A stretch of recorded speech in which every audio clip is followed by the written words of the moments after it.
Naiz irratian, bigarren kafea.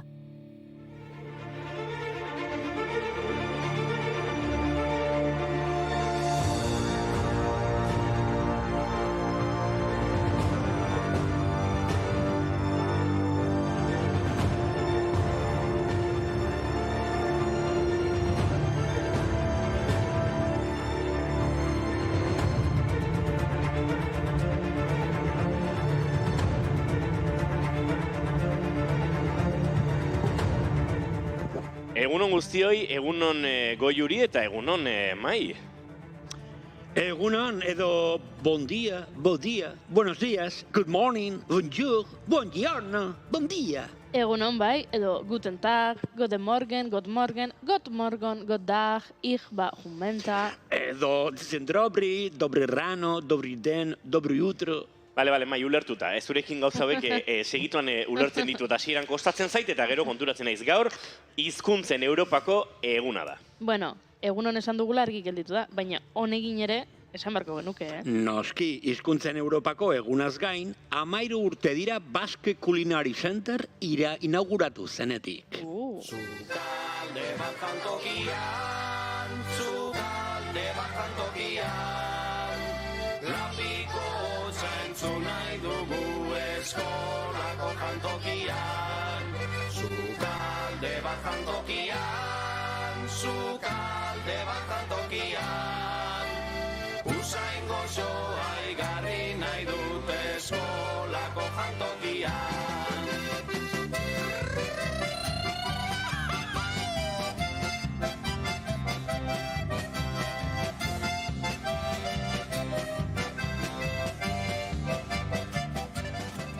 Sukaldeko jantokian entzuten ari gara eta aurten hain justu Donostia Zinemaldiaren 72. edizioan Paco Plazak Mugaritzi buruz egindako dokumental batekin eman zuen hasiera kulinari zinemasaiak eta Galder Gaztelurrutiaren Eloio 2 filmarekin berriz amaiera.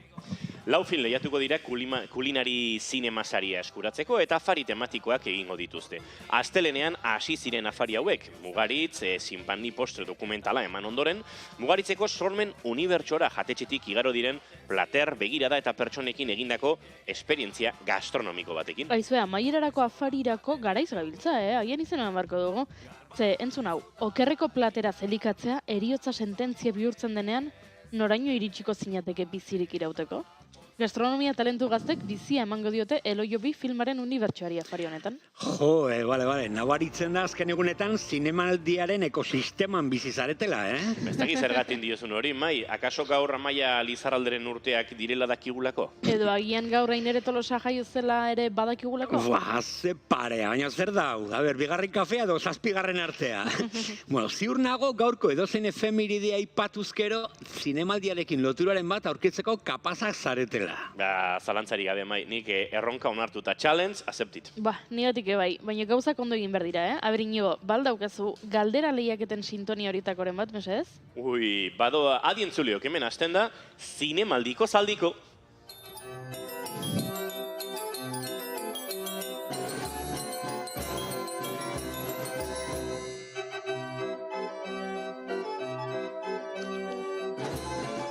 Ondo lehiakide, guazen lehenengo efemeridearekin. 2008an gaurko egunez, hil zen aktore ospetsua hau... Ez jarraitu, Mai, Paul Newman, Amerikako Estatu Batuetako aktorea eta zinema zuzendaria izan zena. 1986ko The Color of Money filmean egindako antzezpenari esker, gizonezko aktore onenaren Oscar saria irabazi zuen. Gaixotasun luze baten ondorioz, hil zen Paul Newman, 83 urteko aktorea. 3 Oscar irabazi eta ia 60 filmetan parte hartu ostean. Eta 2008ko zinemaldiako amaierako ekitaldian, omenalditxo egin zioten. Bueno, agian oso erreza izan da lehenengo lotura, urrengoa, 1926an Winnie Mandela jaio zen Hego Afrikan.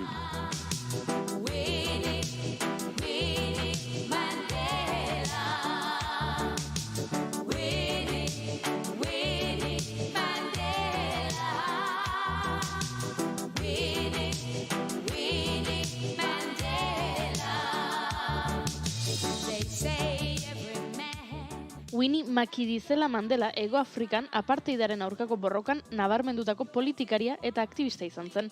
20 urtez, Afrikako Kongresu Nazionalaren borrokan eragile nagusitakoa izan zen, naiz eta etzen alderdiko kidea.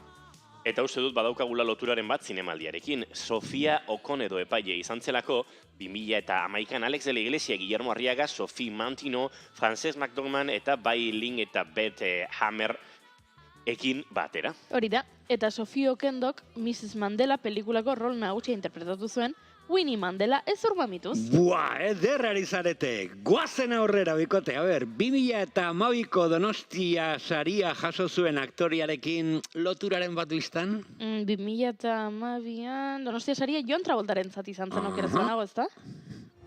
Bai, utziazu begiratzen, alaxe da bai, eta Gris edo Two of a Kin pelikuletan bikote izan zuen Olivia Newton-John, eta Olivia, 58ko gaur bezalako egun batean, aio zen. Olivia Newton-John abeslari, kompositore, ekintzaile eta aktore australiarra izan zen. Guk Grisengatik horitzen dugu, baina izo bazen egiten Eurovisionen parte hartu zuela. Nik ez?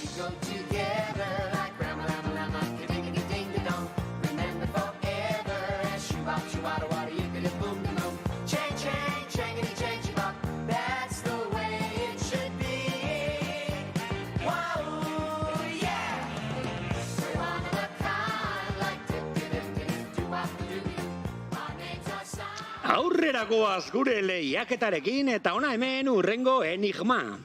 Erromatarra zen eta 1973an hil zen. Anna Magnani, La Magnani, Edith Piaf italiarra edo Nanarela ez izenarekin ere, ezaguna dena. Anna Maria Magnani italiar zinema eta antzerki aktore izan zen, Hollywoodeko arte eta zientzian zinema akademiaren Oscar saria, BAFTA saria eta Urrezko Globoa irabazi zituen. The Rose Tattoo filmean egindako lanagatik, Serafina de la Rose paperean. Baina ez dut ikusten lotura, nik uste dut ez dela inoiz egon zinemaldian. Hona hemen lotura, 1980ko zinemaldian, zuzendari berriak atalean, Chris Bermorkenen izono Anna Magnani dokumentala ikusi genuen, Anna Magnani bera, Roberto Rossellini, Vittorio De Sica eta Luchino Viscontiren artxiuekin egindakoa. Betean. Anna Magnani 1973ko iraiaren 23an hiltzen. Benetako ikur nazional bihurtuta. Bere horzketak Erroman topaketa herrikoia ere egin zuen. Aita santuentzako eskinitako ohorek baino ez zuten gainditu.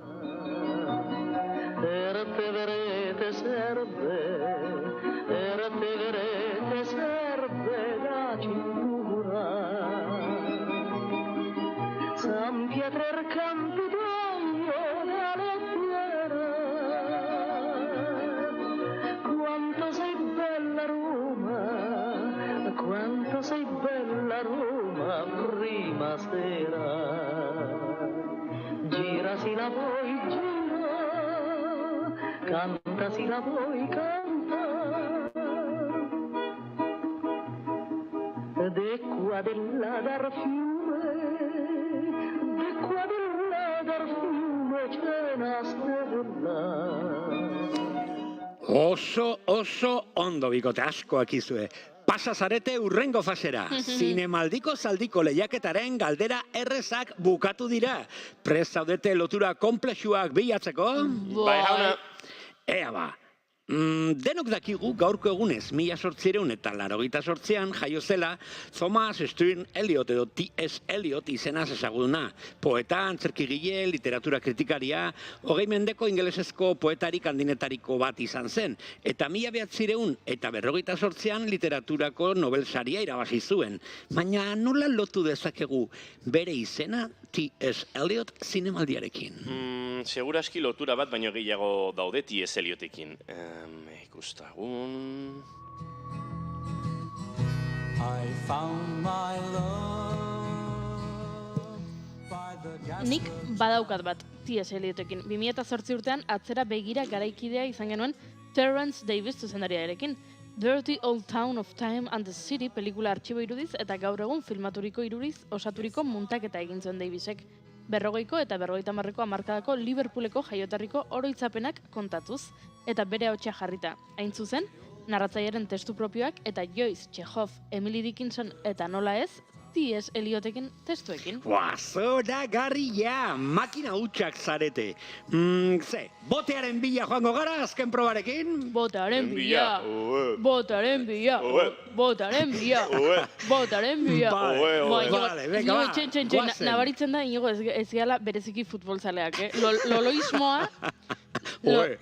A ber, loloismoa ez zaigu ondatera. esango dizut, entzuleok, hemen gidoian jartzen du. Inigo eta Goiuri kantatzen. Baina barkaiazue, gai jartzaileak ematen du, erreferentziaren bat.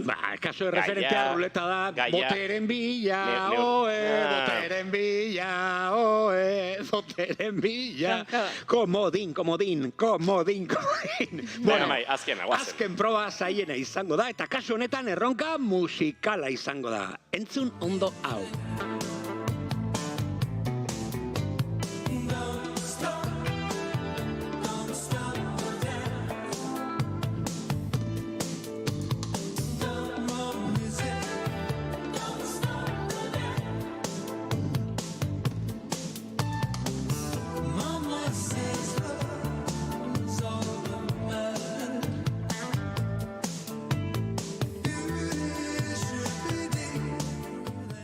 Aizu niri hau ezagun egiten zaita, zein da? Hau, Brian Ferry da, eta gaurain justu 79 urte betetzen ditu abeslariek. Seguro, Brian Ferry dela? Bai, Brian Ferry, 1980an Roxy Music taldea sortu zuena, Londresen lagun batzukin. Ordan badakit nola lotu zinemaldiarekin. Ez da egia izango, super zaila data. Jasaldiarekin ez du balio, Ez entzun. Begira, Brian Ferryrekin batera, Roxy Music sortu aurretik teklista gazte bat egon zenan bertan, talde horretan, Mike Figgis. Mike Figgis, Living la Vida Loca filmaren zuzendaria, Living Las Vegas. Living la Vida Loca esan dut? Bai. Mike Figgis, Living Las Vegas filmaren zuzendaria. Bai, eta bertariko pelikula bat ikusi genuen, 1988ko sail ofizialean, Stormy Monday, astelen ekaitzua. Bravísimo, saria zuentzat!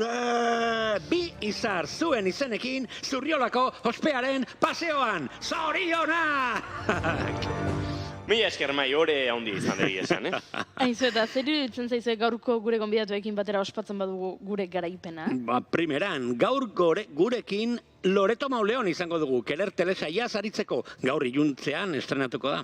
Eta Edurne Azkarate izango dugu gurean, bultzada saria jaso berri du, eta Euskararen aldeko aldarri ederra egin zuen. Eta Xabi Tolosak ere zerbait kontatuko digula hitz eman digu, baina inoiz ezkara fio, Xabi Tolosarekin. Hala ere, guk dena prostugu, Proiekzioa, astear dago! Adiegon pantaiari! Egunon krispeta zaleok iraiak 26 ditu gaur eta osteguna da. Ongi etorri guztiok, bigarren kafera, naiz irratian zarete.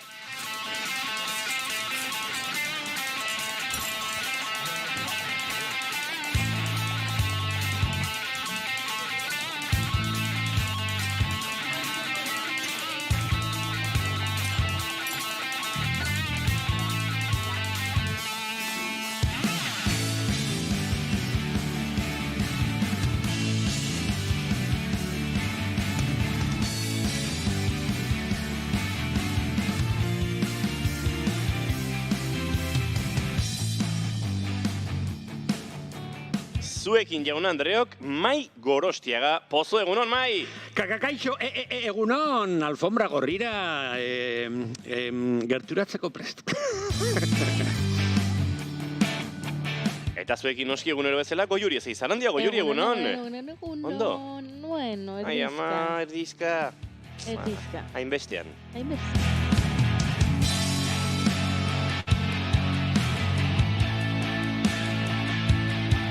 Eta izketan ari zaizuen hau Inigo Asensio Lurbide. Gaur bigarren kafeak 8:26 garrena du, goizak 10 eta 23 minutu 2 segundu barru, iraiak 26, gu hemen 3, urrengo 2 orduetan zuekin bat egiteko asmotan, eta 3 gara, baina gehiago ere izango gara. Gaur ere, saio osoa daukagulako, zuekin elkar banatzeko ongetorri, naiz irratian zarete, bigarren kafean.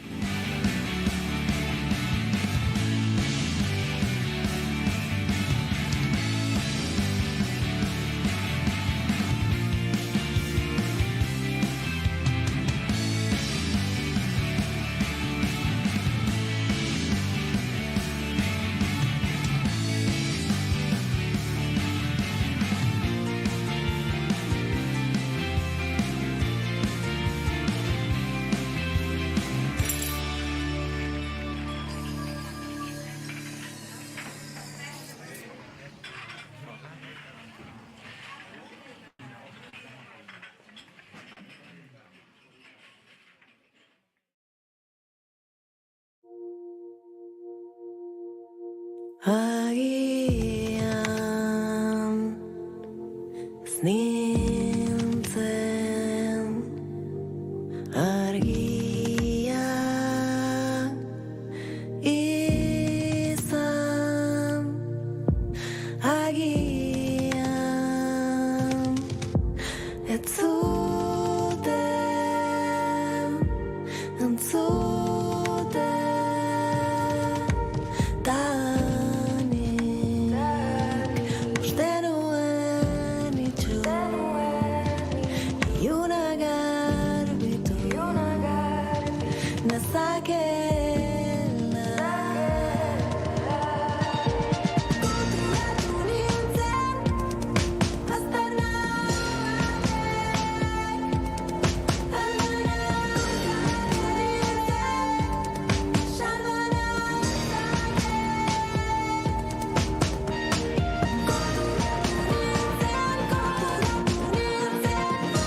Goizeko 10:25 eta mentxe gara, hainbestean diote batzuk, besteak full energy gaude. Así que gaurko saioa bere porturaino, bere nolabait, iritsera guneraino behar bezala eramateko indartsu eta gogoz.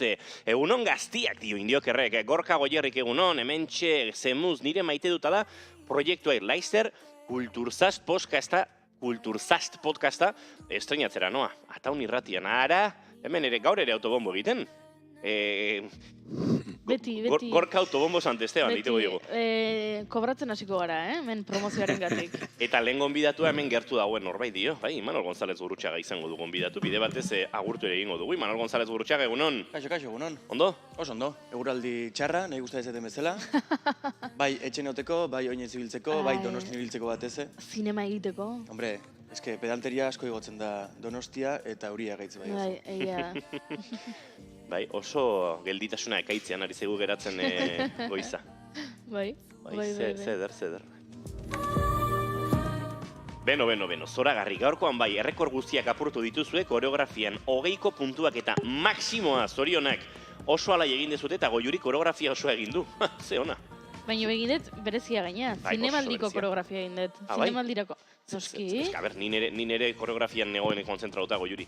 Egin dut grabatzen, planoa topatzen, egin dut korten, egin dut azken erromantikoakeko dantza. Gau egin Miren dut? Aztainagaren. Egin dut, nik gaur, bai. Ondo.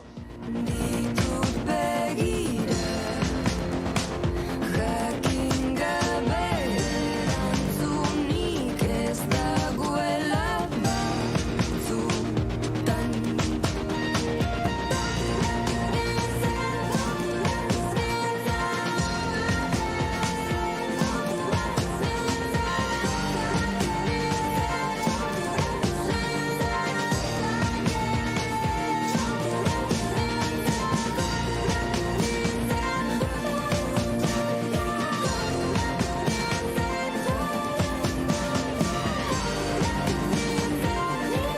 Maite duten tarteari heldu behar diogu egunero bezala, eta lehenengo maite duta Mai Gorostiaga pozori eskatuko diogu. Mai, zein da zure maite duta? Bai, gaur argi dakat, porque zinemaldiaz aparte beste jaialdiak ere badaude, Gaur bertan, hasten dela Iruñan, Iruñan eta Radian eta Goitzen, de Narices emakume paiazoen jaialdia, 4. edizioa, eta izugarri maite dut horrelako ekintza, horrelako ekimena, Virginia Senosiain zuzendaria, ez dakit Mari Mototx, Pirritx eta Porrotx ikutze dezakegu, Virginia Imazen ikuskizuna eta Tarierra, baita ere Paula Bayuerka, egongo dira ez dakite, paiasa pilo bat, aukera ezin hobea disfrutatzeko emakume paiazoekin, 4. edizio honetan nik uste dut Gorpuzen ari dela jaialdia, eta, primizia, 2 aste barrun, urriak 10, beraiekin egongo gara hitz egiten hemendik, bigarren kafetik, balantzea edo ebaloketa egiteko, horrelako jaialdi puskari. Maite dut, de Narices jaialdia. Eman nahi dizut zeruan zuri.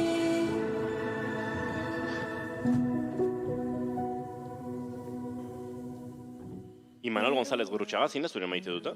Ba, beida, justu guantxe pentsatzen nahi nintzen, eta igual zindakin lotura dauka, baina bueno, nik uste dut kontestu honetan onartuko diazuela. Maite dut asko pelikula bat disfrutatzea. Askotan zaila da topatzea pelikula bat alde batetik gustatzeko zaizuna, baina bestalde baita disfrutatzea ingo dizuna. Claro, askotan pelikulak, osea, zinea maite dugunok edo, pelikula bat ikusi eta pelikula gustadakiguke, Claro. baina beste pauso bat da, beste leku batean dago, pelikula honetan gozatu egin du. Hori da. Eta bai, eta hori gertatu zaiten adibidez Perfect Daysekin, Past Livesekin baita gertatu zaiten, eta atzo arratsalde gauen gertatu zaiten beste pelikula japoniar batekin, izena dula, apuntu dudan neukan, baina ez topatzen. Bai, Super Happy Forever. Eta gaina, hori, aipatu dituten bi pelikula horien arteko zerbait dela iruditzen zait. Zuzendari gazte honek indun pelikula berri hau da, eta gozatu nuen ikaragarri pila. Orduan hori, maite dut pelikula bat ikusi eta gozatzea ino iriste puntu hori.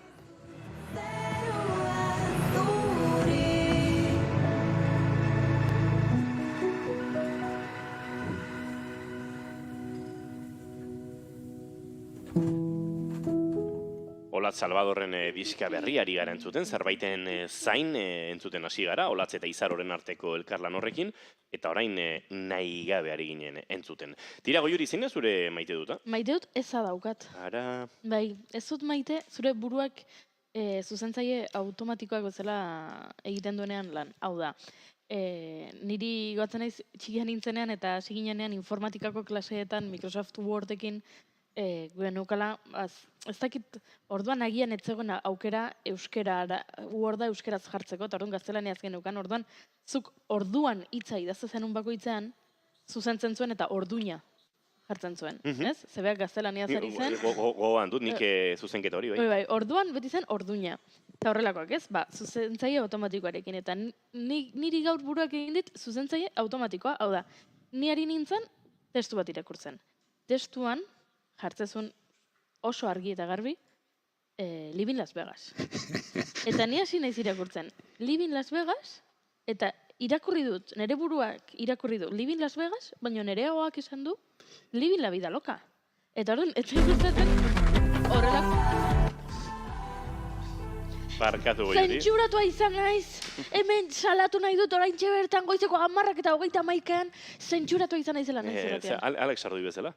Gaur goizean bueltat eman dute Txiolandian, eta konturatu naiz, zera, badagoela, ehunka tuit esaten, jode, Alex Ardui lehen adierazpen askatasuna ukatu dutela, eta ez dakiz zer, zu berdin barkatu Goiuri, baina gaur goizean, ni energiaz beteta etorri naiz, baina teknologia ez dago energiaz beteta. Ez dakitze pasaden hemen gaur gauean, baina daukat pixka bat setan kasgora eta ari zait buruko mina ematen. Barkatu, baina ja, uste dut dena konponduta, Ados, Jarraitu.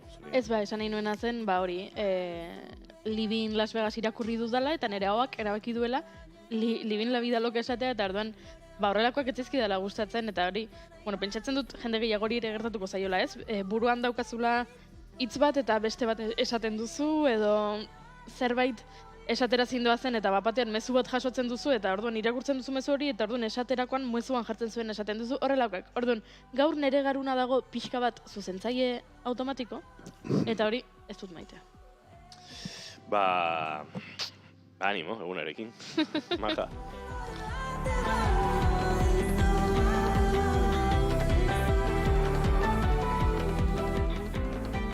Nik maite dut ez badaukat, eta maite dut. Daukat maite dut ez aste honetan esan dudan. Hainbeste goz esan ditugu, mila zalantza daukadala. Ez dut bat ere maite lenguaia gestuala ulertzen ez duen jendea. Zehazki. Zuk hitz egiteko gogorik ez daukazula, gorputz eta begirada eta lenguaiaren bitartez, ez? Hitzik gabeko lenguaia guzti horren bitartez adierazi, eta hori harrapatzen ez duen jendea, eta azkenean behartzen zaituena violento xamar egiten den barkaia zuen, baina eske kontzertua entzun nahi dut. Hori esatera. Eta badakit violentoa dela, baina askoz violentoagoa da nire barnean sentsazio hori. Nun ari zaren kontzertu bat entzun nahian, ja nahiko gorrotatzen dut, maite dut ez global eta extemporaneo bat esango dut, gorrotu dut kontzertuetan hitz egin ari den jendea. ulertzen dut, batzutan gauzaren bat komentatu nahi duzula, baju, belarrira, baina bere bizitzaren ez dakitze gauza garrantzitsu kontatzeko behar hori kontzertuaren erdian eta artistarekiko errespetu inolakorik auki gabe duen jende hori gorrotu dut, baina kasu honetan, juntatzizezian bi gauzak jotzen ari dira, nahi etentzun zarien pasatzen, eta pertsona hori ari zaizu eta konturatu behar du zure begiak kontzertuan daudela. Zure erantzunak monosilabikoak direla. Eta zure gorputz gestual guztia ari dela berari pixka bat anguluak entzen, ez? Zuet zaude, zure bularra edo zure gorputza aruntz, baizik eta pixka bat kontrakoa eta kontzertura begira, eta hola, buruarekin bai egiten kontzertura begiratzen duzun bitartean, eta monosilabak, eta ulertu ez, eta horlako batean, violento egiten da, violentoa da, baina esan behar diozu, barkatu, baina eski kontzertu entzun nahi dut. Horta etorri naiz. Aparte, eski zuten zarata dago, hain dakizei izan esaten, baina. Uste dut, gorputze lenguaje hori ere ulertzen ikasi barko genukela, ze gero, geratzen zea bordea bezala zu. Ja. Esaten dezunean haizu, eske, utziazu, edo zete kontzertu. Ja, ulertzen dut. Bakizu zer gorrotatzen dudanik, oain kontzertuak aipatu dituzula. Oso ondo dago zu kontzertuak ikusten duzunean, zati bat grabatzea, ez? Agian, zure lagunari bidali nahi diozu, ze abesti hori gustatzen zaio, eta ez dakize, eta orduan, nik gorrotatzen du jendeak egiten duenean, grabatu kontzertua, eta une horretan bertan jarri entzuten grabatu duena. Ze, karo, volumenarekin, grabatu duzu estribilloa, eta orduan gero jarritzen du abestiak, eta zu jartzen duzu volumen altun, zu hor estribilloa berriro, baina abestia ja ez dago estribilloan, hori da, terrible. Baina hori bakizu batzutan zergaitik gertatzen den? Batzutan, zu grabatzen duzu bideon kontzertu bat, zaude oso gertu eszenatukitik, dena dago oso volumen altuakin, etxe iritzen zea superilusionatuta estori bat igotzeko edo bakarrik egun hori gogoratzeko pozik, eta apaten, entzuten jartzezea, eta dago dena petatuta, ez da zer entzuten. Orduan nik uste dut pertsona hori aizala saiatzen, aseguratzen, grabatutako hori. Jarri aurikularrak. Hori bai, edo behintzak gerturatu pixka gehiago eta ez jarri hain altu, ez? Zuariz bari mazara besten, ez dakit. Nik bat natorri nigo esandakoarekin, eta ez bakarrik kontzertuetan, nik esango nuke antzerkietan, antzoki batera juten bazara, batez ere gremioko gara okerrenak, aktore pare bat butakan ondoan aspalditik ikusi gabe, eta gu gara okerrenak. Errespetu falta hutsa, eta beti dago bat, ez ezerta zabiltza ez dakiz, eta esaten duzuna, ez? Bizkarra ematen zu, antzerkira juntzara, ez dakit, kontzertu batean nahi ez megafonia, ez dakit zer, pixka bat margena altuago dago, ez? Antzerkian, are gehiago isiltasun hori edo arreta hori, eta bai, egia da oso fuerte dela. Talare da, paso bat handiago, barkatu, nahi batzu jarraitu, baina, antzerkitan gertatzen dena asko, daola isiltasun handia, ze musika, dauzkazu momentu gutxi batzuk, abestia bukatu eta hurrengo hasi arteko isiltasun horiek, baina antzerkian isiltasun asko dago batzutan, eta sortzen dira momentu violento horiek nun ikuslea hitz egiten jartzen den, edo, ez dagoen esan, deiba jasotzen duen nologezea, baina guandik eta gehiago gertatzen da mikroteatrotan. Dena da, ingertu, dena irutzen, etzai bate gustatzen mikroteatrota jutea, ze dena kontzentratzen da hainbeste, aktorea eta ikuslea dagoela hain gertu, dena itxezaitela oso inkomodo. Badauka abantaila bat. Norbait ezketan ari bala mikroteatro batean, aktoreak zaplasteko bat eman dizaiokela ikusleari. Ja. Horrela kontentaziorik inoiz izan duzu, Xabi Tolosa? Egunon, no? Kaixo, egunon, hor sorpresaz, sartu nahi hemen. Bai, tentazioa jotzeko, ni oso gertukoak egunero dauzketen funtzioak dira. Eta nik irakasle bezala funtzioak dauzkat. Azken finean hori pixkat antzerki modua da.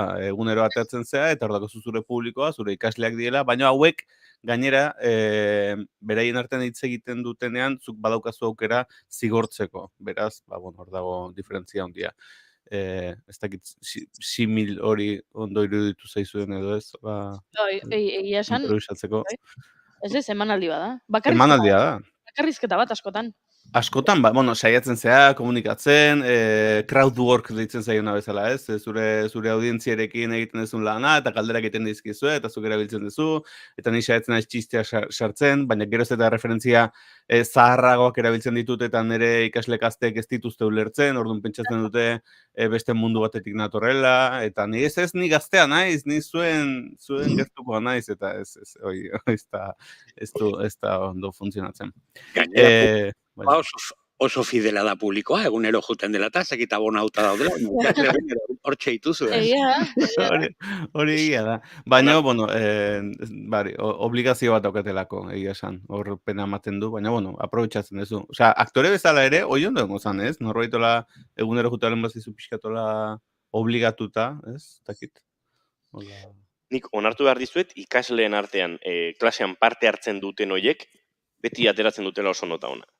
Ikasgaiare horrela dago planteatuta, klasetako tarteak eta bere pisua dute, eta orduan parte hartze hori baloratzen dut, eta izan daiteke ikasleak ikaragarrizko praktika, proiektu, nola baite, baloratzen den beste lan zati hori ikaragarri honez egitea, baina klasean adi egon bada, parte hartzen aritu belin bada, nik kristonota jartzen diet, iruditzen zait, ez bakarrik irakaslearentzat, kasu honetan niretzat asko zerrexago egiten delako klase matea, baizik eta benetan ikasgaia horrela dagoelako planteatuta, ez?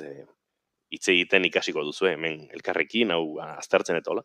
Eta gora ikasle horiek, eskerrak badoden batzuk. Irakaslearen bizitzen duintzeko.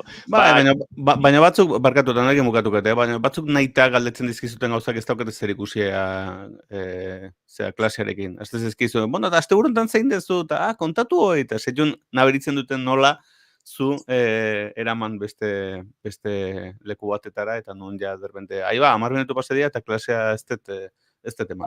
Baina, bueno, bale, onaino itzengo du klasetaz, azken finean zineari buruz, eta antzerkiari buruz, eta kontzertuari buruz ari ginen, hasi que, bueno, boltatu beharko, ze bestela, nire sekzioa bukatukoa, eta esango duzu, eskestezu egin sekzioa. Hasi da Xabi Tolosaia, aitzakia jartzen, goi hori, edo zinkasutan. Xabi Tolosa aurkezteko, sekzio apartaren sarrera entzun behar dugu. Naiz irratian, iritsi da, ametsak egia bihurtzen diren txokoa. Nire sekzioa, zure sekzioa, denon sekzioa. Xabi Tolosa naiz, eta astera doa, sekzio aparta.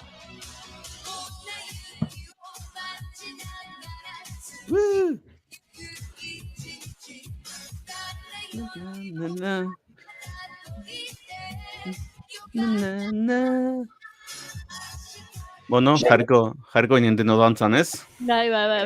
Xabi Tolosaren sarrera jingila da goza marabilloso bat, zoragarria. Kanpoan euriari du, baina gure barnean eguzkia atera da, ez? Horra pixkatela esango nuke. Esango nuke baietz, bai. Zea, zinema zuzendari batzuk, baino pretentziosoagoa, Xabi. Bueno, a ver, vale, onartu. Meloi hori zabaldu behar dugu. Zinemaldian retentzio asko ikusten. Badago. Algia izango. Eta hori kanpotik ikusten dana, baina barrutik ikusten dana, zen ni, klaro, ni zinematian lanean ere naiz, hor sotanoan, film industry sekzioan.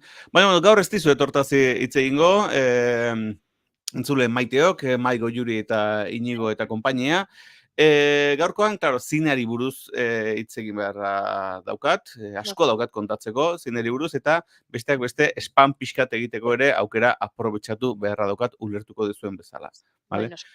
Por cierto, saietu naiz, spam bilatzen euskeraz itzulpenik edo egongo teliteken, badagizu spam ditzen zaiola, pixkat lehen autobombo esan dezue, baina berez, Ingalaterran bazala aragi moduko bat latan zetorrena, eta horri spam deitzen ziren, eta saietu naiz begiratzen, baina, interneten begiratzen horren spam, baina spam janaria, azalduko zaizue, da janarien latatua, eta erderaz badauka itzulpen libre moduko bat, jamonada deitzen diena, baina euskeraz ez dago, eta pentsatu igual lataragia, igual izan litekela, orduan nire, ez dakit, ondo ikusten zuen, lataragi pixkatu. Lataragia.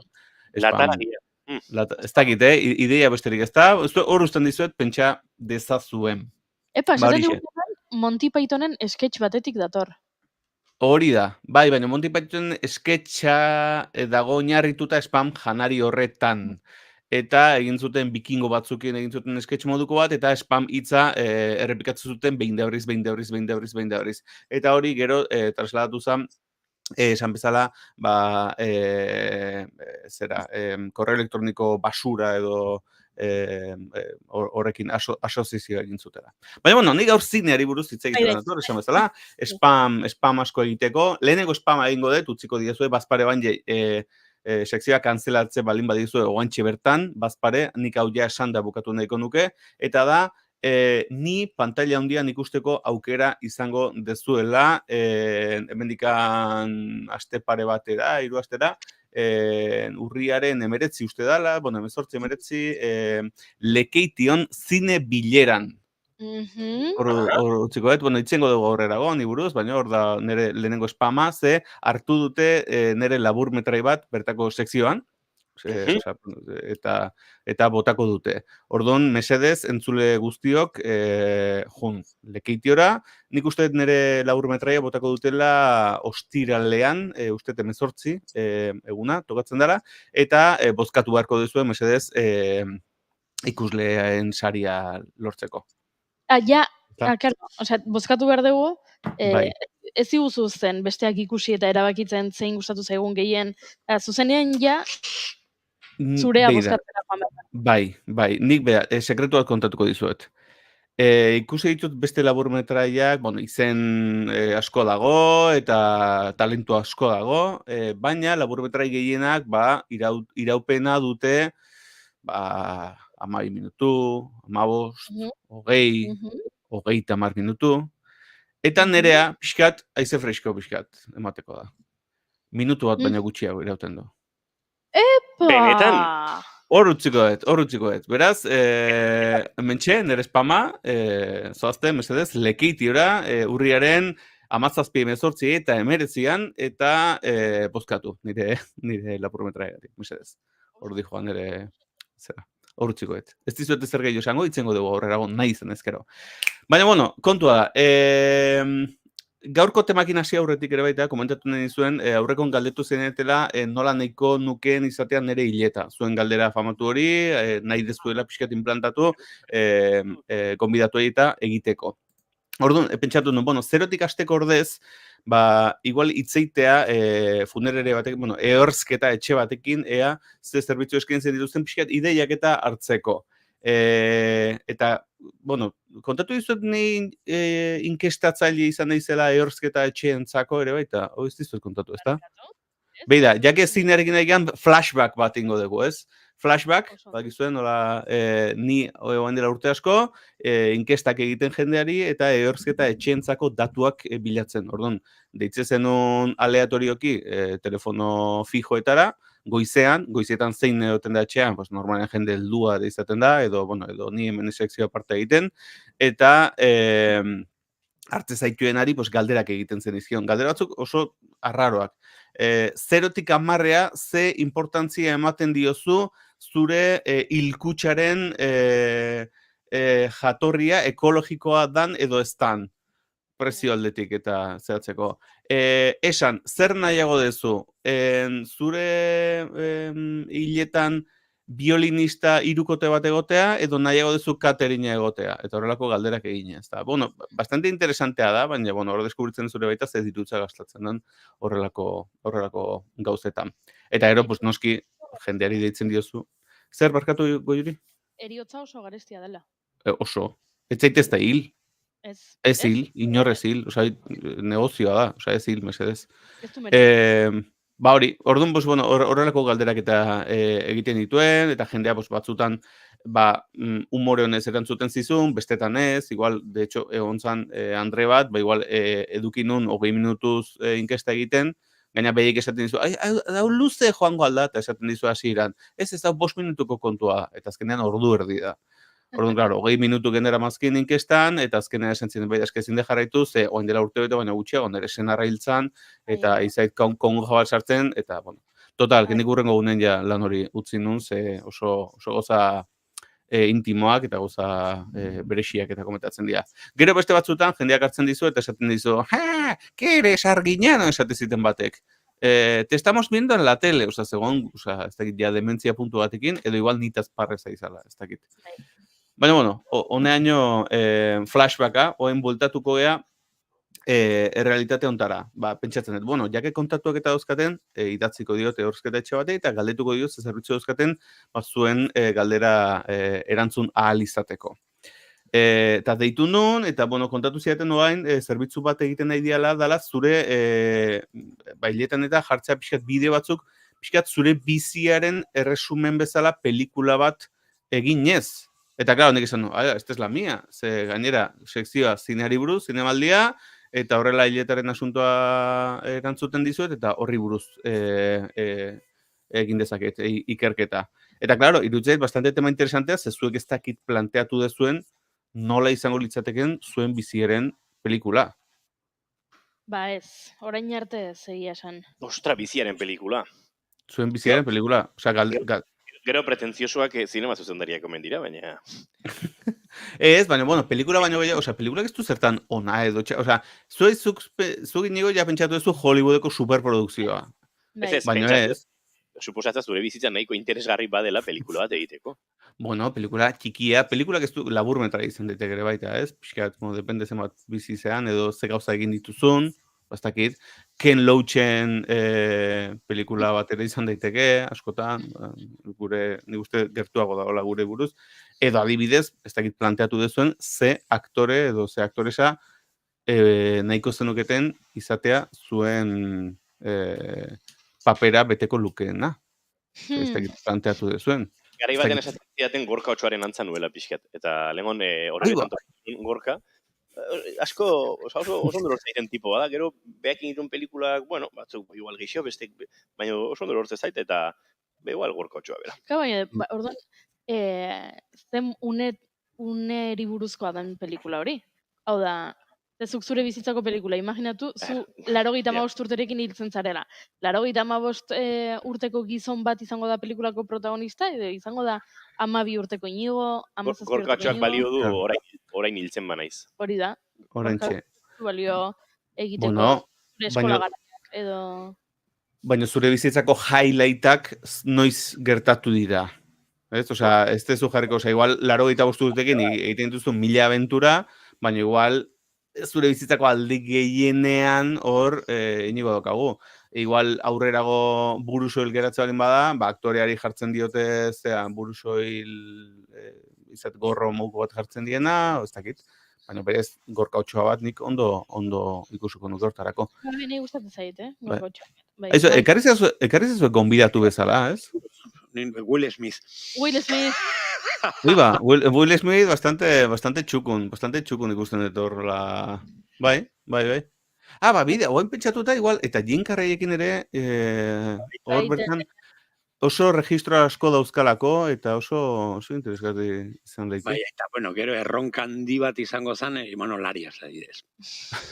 Imanol Arias bat. Bakatu, Imanol ere esan duzu, baina dagoeneko telesail tributarioa egin dute, eta Celeste izena dut, estrenatu dute zinemaldian. Beraz, igual, Imanol Arias hortarako deitu ez badiote, Imanol Arias jo, ez dakit. Egia esanik ez dut pentsatu, ez daukat ideiarik ere, baina, zinemaldi honetan ikusi dugun izarretako bat Patricia López Arnaiz izan da, orduan igual berari izango nioke. Patricia, ze aktore puxika. Horregatik, baina egia esan nik momentu honetan nire bizitzari ez diot ikusten nahikoa interesa pelikula bat sortzeko moduan, Baina orain, lehen pixkat Imanolek esan duen bezala, badago slice of life deitzen zaion genero horretan ere baita, nun ez dezu drama berezirik edo komedia berezirik hartu behar bezik eta egiten dezuna pixkat trasladatu bizi normal eta kotidiano batean egunerokotasunean dauden gauza politxoiek, ikustea ziur nago zuek zuen astean zehar badituzula momentu batzuk nun pozik zaudeten edo eskertiak sentitzen zeaten biziarekin, eta hortarako ez dezu behar bere biziko ekitaldi edo berebiziko epikarik, eta de hecho, nik uste horrek ematen dio aberastasuna pixat zure eguneroko bizi hortan sentitzen duzun emozioak eta nola eramaten diren. Bueno, nire ikuspuntua da, nire filosofia, denok daukagu alde hortatik. Eta zerbait olako, zer kontatua, nik adibidez egingo nuke film bat pixka bat agian abstraktua edo metaforaz betea, ze niri gertatu zait nire bizitzan normala dena baino gehiagotan gertatu zait gauza bat. Hau da, jendeari gertatzen zaio, baino ez niri gertatzen zaidan bezain bestetan. Niri askotan gertatu zait. Eta da honako gauza. Geratzen naizela igogailuetan ataskatuta. Eta gatu naiz, nire bizitzan askotan geratu nintzen 8 urte nituela, geratu nintzen 12 urte nituela, duela 2 hilabete geratu nintzen, berriro askotan gertatzen zait, eta hau da, igogailu batean ataskatuta geratzea ez da inarraroa, ez. Arraroa da, inbestetan gertatzea. Eta niri, baina eraikin mordotan, gurasoen etxeko eraikinean, nire orain bizi naizen etxeko ere eraikinean, unibertsitateko eraikinean, parkin baten, gertatu zait askotan, nik geratzen naiz ataskatuta igogailuetan, baina mordo bat. Eta odon, haian nire bizitzako pelikulak izan behar du aktore bat, igogailu batean, igogailua itxita, eta hor gertatzen da dena. Aizu, hori, eta mikroteatro bat egiteko hor badaukazu, hor ere baita oso horreza da, estenografia aldetik, eta oso merkea da hori egitea. Osa, Imanuel apuntatu, hemen pelikula bat. Eruda dago, ze antzeslana balin bada mai zuzenduko luke, eta pelikula bada Imanolek. Baina, estenografia bakarrarekin egingo litzateke hori, edo igogailu ezberdinak irudikatu behar dira. Zagin, datu bat jakin nahi dut borobiltzeko historioa. Beti pisu berdinen gertatzen da. Bestela, Freud ekarri barko genuke hona. Nik ere beste galdera dauzkat, eta lehenengoa da, gertatzen zaizunean, lehenengo pentsakera egiten dezuna zein da? Berriro. Baina badauzkazu kontatuta, nunbait, apuntatuta? Ez dauzkat apuntatuta, baina hasi beharko nitzake. Baina egia da, nola, hainbestetan gertatu zaiten, ez naiz urduri jartzen. Badakit, gertatu da, bale, itxita, bale. Txirrina jo, bale, agian ez da, bale, venga, deituko diot, orona, edo dena dalakoari. Apa, goi hori, berri zer. Kontaktutan dauzkazu, mobilen. Esaten diate, kaixo, lasai, orain bidaliko dugu teknikari bat, ani, jesu. Ja ez dakizu zer egin nirekin hitz egiteko, Egia esan, askotan politxan libururen batera ematen dut, edo... Dakazu kit bat prestatuta, bazpare, igogailuan geratuzkero. Bai. Eta bakarrik edo jendearekin? Gertatu zait, gehienetan bakarrik, behin gertatu zitzaidan emakume batekin, eta emakume hura oso urduri jarri zen. Eta tentsio altuko momentuak izan ziren, ze emakumea asko agobiatu zen, eta nik ez nekien zer egin emakume hori lasaitzeko. Hombre, kontatzea, en plan, beida, nahi askotan gertatu zait, eta lasai egon, esplikatuko izutu hain ze gertatuko da, eta pixkatu da. Gero, badago, orain goatu naiz, badago pelikulat nik ez dut ikusi, baina igogailu bat geratzen dela ataskatuta, eta barruan daude bastakit 200 erdi bat pertsona, eta haietako bat deabrua da. Epa. Hortxe utxuko, sinusia, izugarri hona erutze zait. Gero igual pelikula kakazarroa da, edo ez dakit, ez dut ikusi, baina erutze zait hor, igual, goiuri, igual zuk ere badaukazula, nola baiteko maiek esan duen bezala, hor, seinale batzuk balin badaude, beti berdin gertatzen bada. Otako diot, badago sketch bat, Michel Courtemanche, payaso eta mimo kanadian. Michel Courtemanche, handia hori... Courtemanchek baduka sketch bat, gelditzen dara harrapatuta sensore batean, eta, bueno, gero, ez dut spoiler bat egingo, baina ikusteko moduko, bai. Hau da azkena, maiatzako 27. Kusten hau zuen, igogailuan eserita, lurrean eserita, igogailuko ateak hortxe itxita, hor ispiritua, botoiak, bai, eta egin nuen, eseriko naiz, eta argazki bat atera nuen bidaltzeko lankidei esateko aizue berandu noa, ze igogailuan nago hemen ataskatuta, eta... Nik ala ere gauza. Eta pixagure edo zeuzen, barkatu inigo. Gure funean nola imaginatzen dugu, nik imaginatzen dut Dixie Band bat jotzen St. James. Hau, zoragarria da.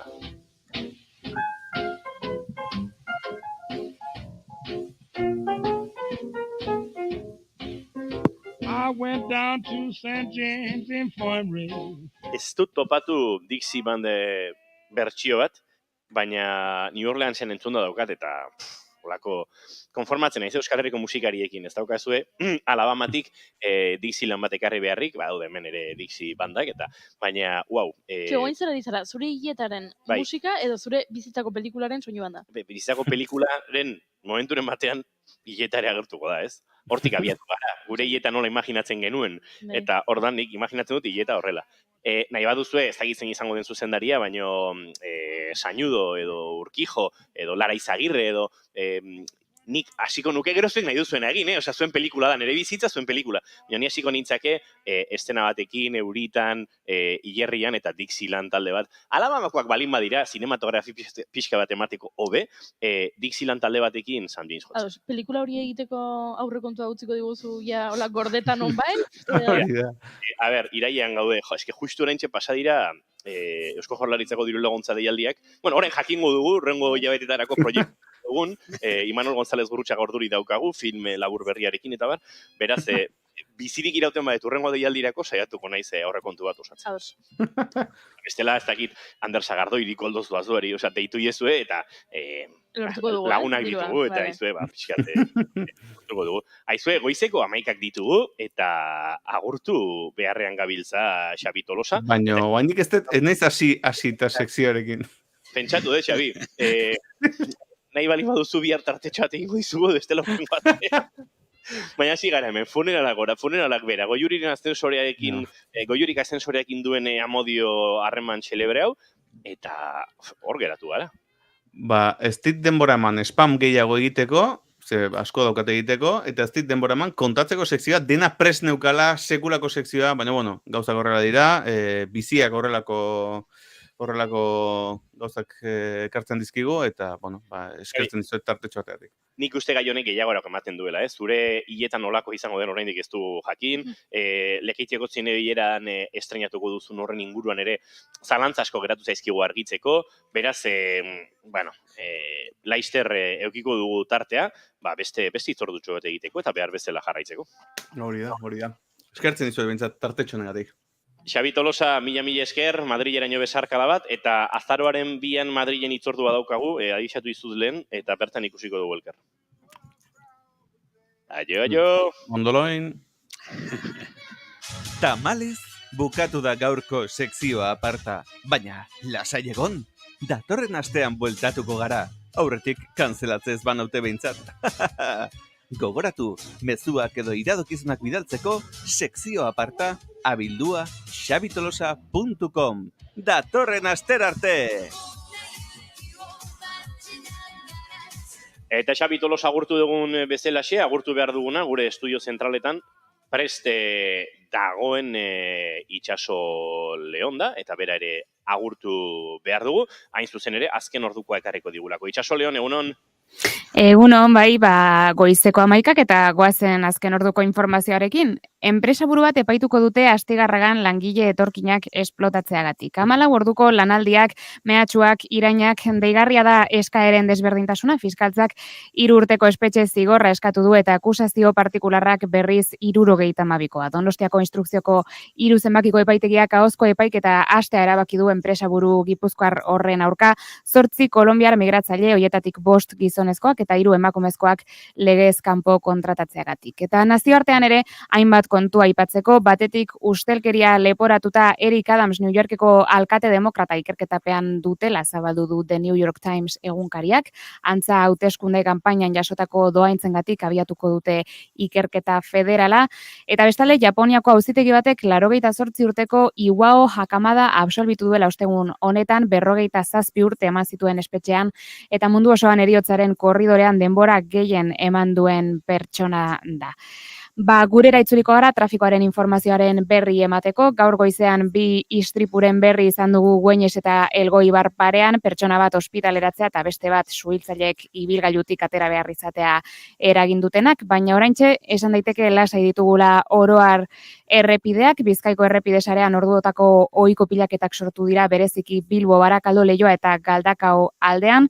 Kontuz beraz, eta bestalde esatea, ibilgailu batek istripua izan duela orain AP8 errepideko 18 kilometroan Astigarraga parean eta Bilboko norantzan, eta horrek 2 errei ixtea eragin duela eta beraz autopilaketak ere eragin dituela. Besterik ez momentuz 12etan itzuliko gara. Eskerrik asko itxaso Leon eguerdiko 12etan, esan da bezala informazio gehiago hemen Naiz Irratian, eta poliki-poliki murgilduko gara, gaurko gure lehen gonbidatuarekin, zinemaldi giroan erabat. Geratu hementxe Naiz Irratian.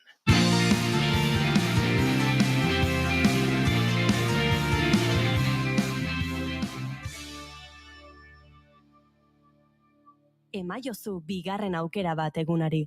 Naiz Irratian, bigarren kafea.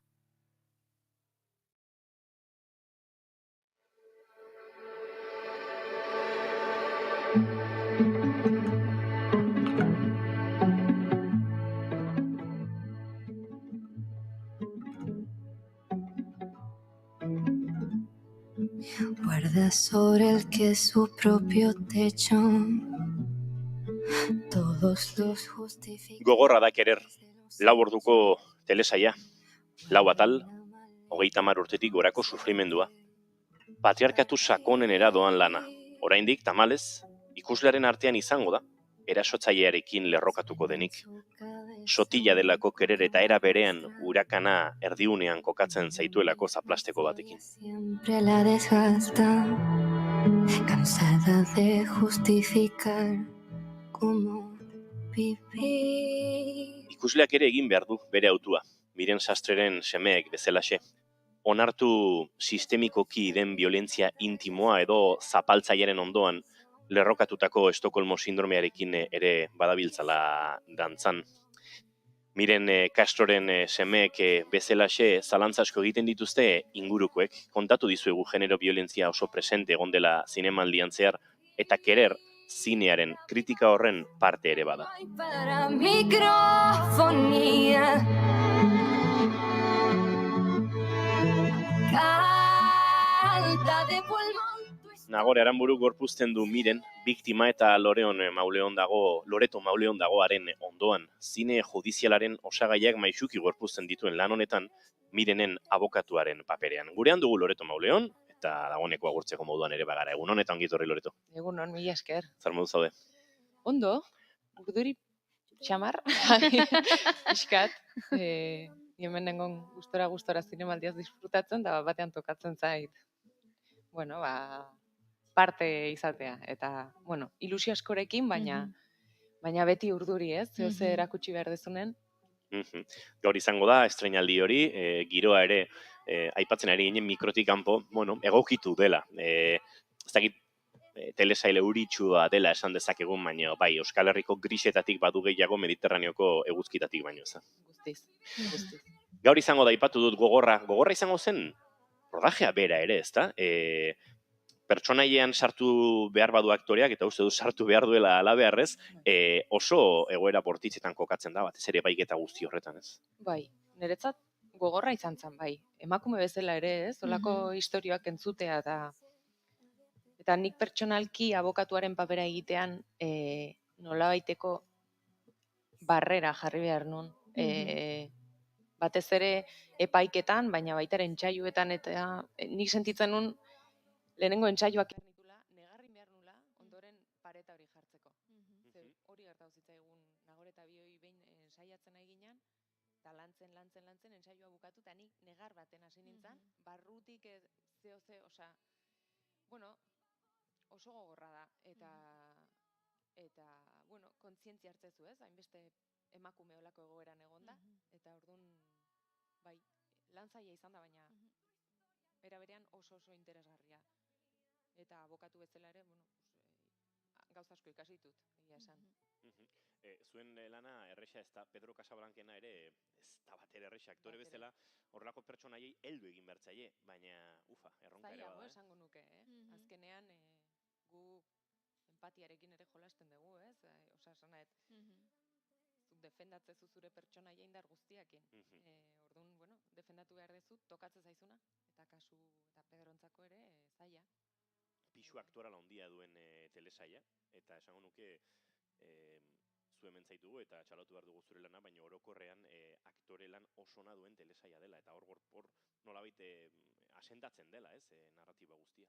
Bai, nik uste hori bai dela laudak asko bilatzen duna, ez? Cinco Lobitosen ikusi gendun ere, pertsonaiak nola lantzen ditun eta zenbat kapa jartzen dizkien eta ze garrantzia duen berantzako errealitatea isladatzea ondo, ez? Osa, eta lan asko iten du aktorekin, bai.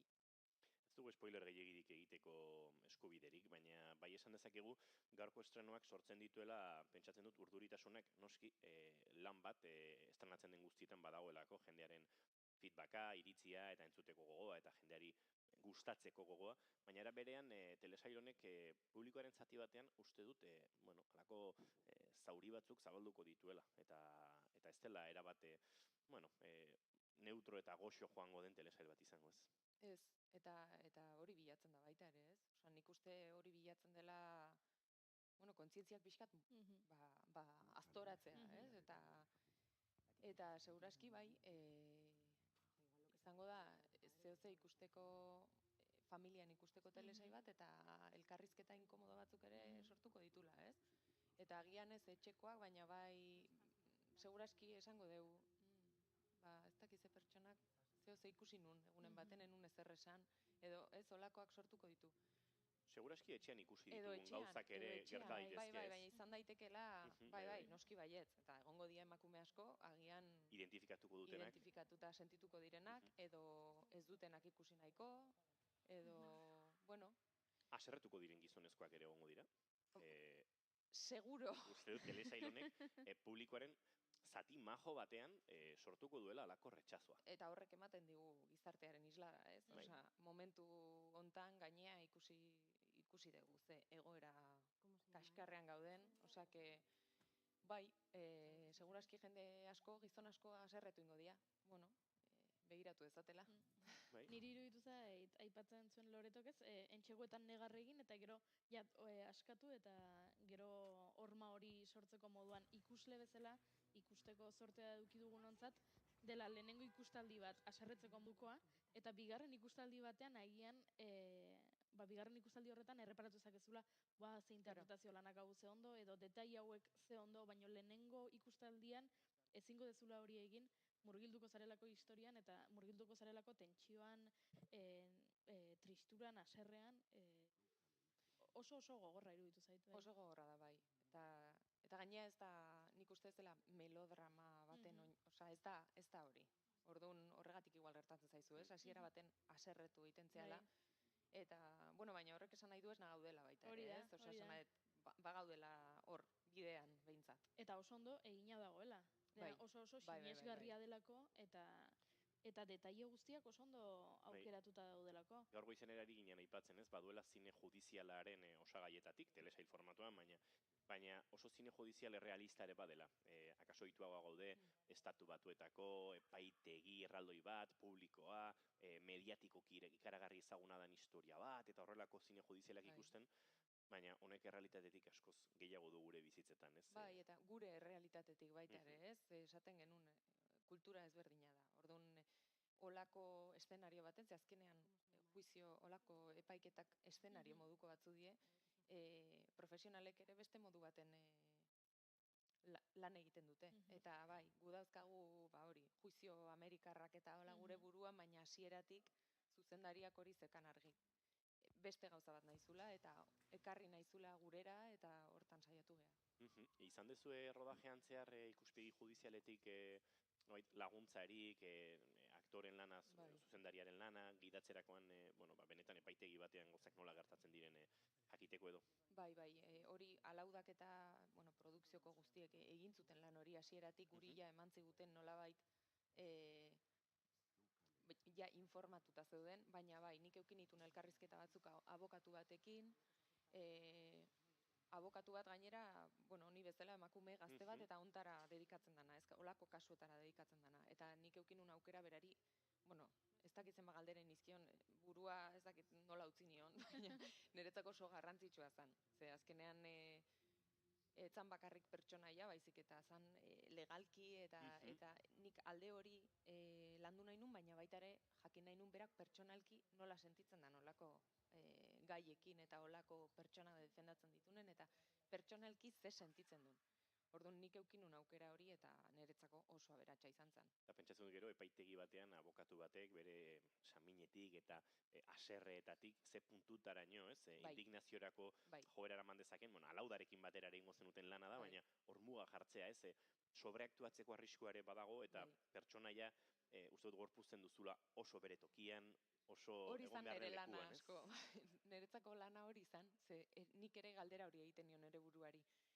Paper baten moduan egiten dute beraiek ere bertan, edo dena filtratzen dute, edo noraino bere sentimenduak ikusten dira, edo hor neurri hartzea zan zaila niretzako. Baina, bueno, horregatik ere galdera pilo bat egin nizkion, eta oso interesgarria iruditu zitzaidan, bai. Ama, Aita me ha dicho que le has denunciado por violencia de género. Ellos van a intentar construir una historia de terror.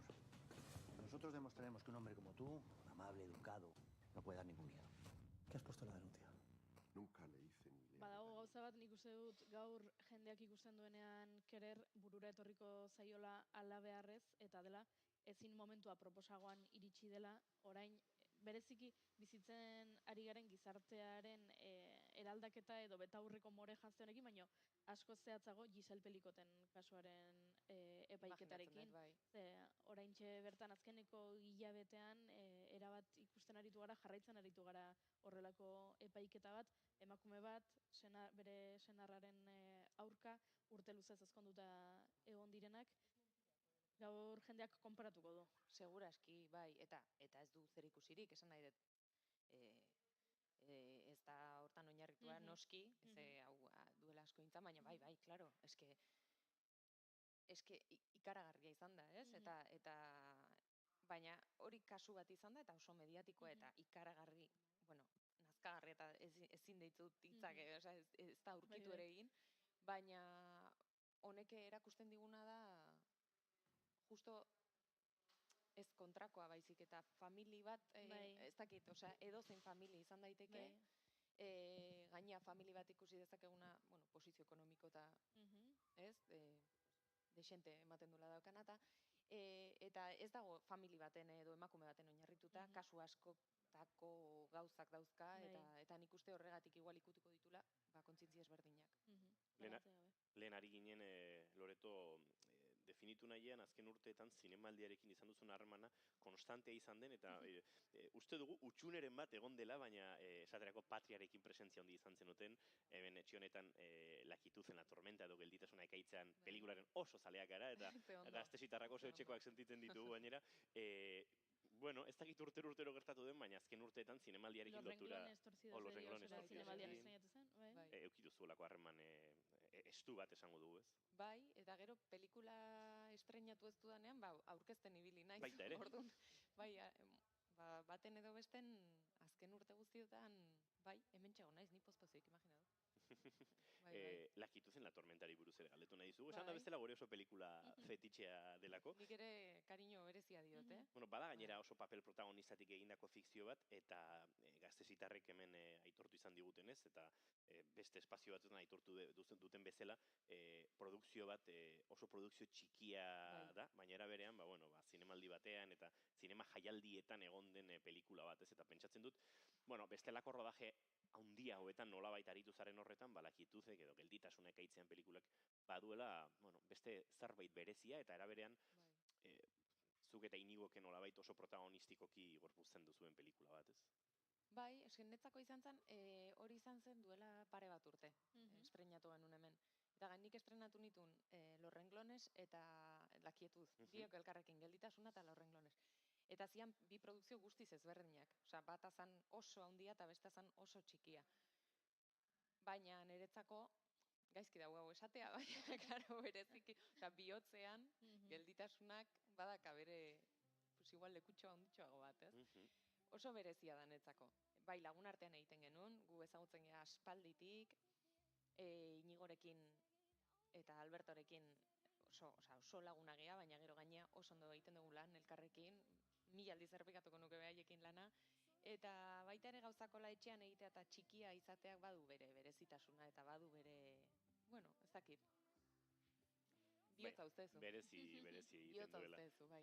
Baditu pelikula horrek ere, hemen Alexer izan genuen, Albertorekin batera uste etorri zala, gidoian, aktoreak gozatzeko moduko espazio batzuk ez, eta parlamentu batzuk, testo batzuk, benetan, pelikulari ematen diotenak autorearen kutsu berezi bat, ez? Bai, guztiz. Eta hori nabari da gainera baita ere zuzendariak parte hartzen dula gidoian, ez? Ez dela enkargu bat, baizik eta berak ere sortu duela. Gaina Albertori gustatzen zaio batzutan improvisatzea edo bezperan gauza batzuk aldatzea eta gu pixkat tentxo jartzea, baina niri alde batetik hori ere gustatzen zait, orduan horrondo ibiltzen geha. Noaiteko erronka interpretatiboa edo badago hor. Izaten da, bai. Ondo, Loreto Mauleon segituan agurtuko dugu entzuleok, baina azken galdera pare bat egingo dizkigu, nolabait gaur estrenatuko den Kerer telesaile honen inguruan, esan da bezala zer esan handi emango duen telesaila, ez dakit zer espero dezuen, ze aipatu dugu, zauriak, aipatu ditugu zerosotasunak, baina pixka bat, imprevisible xamarrare baden lan bat izan daiteke ez, feedbackari dagokien ez? Bai, ez dakit ze espero.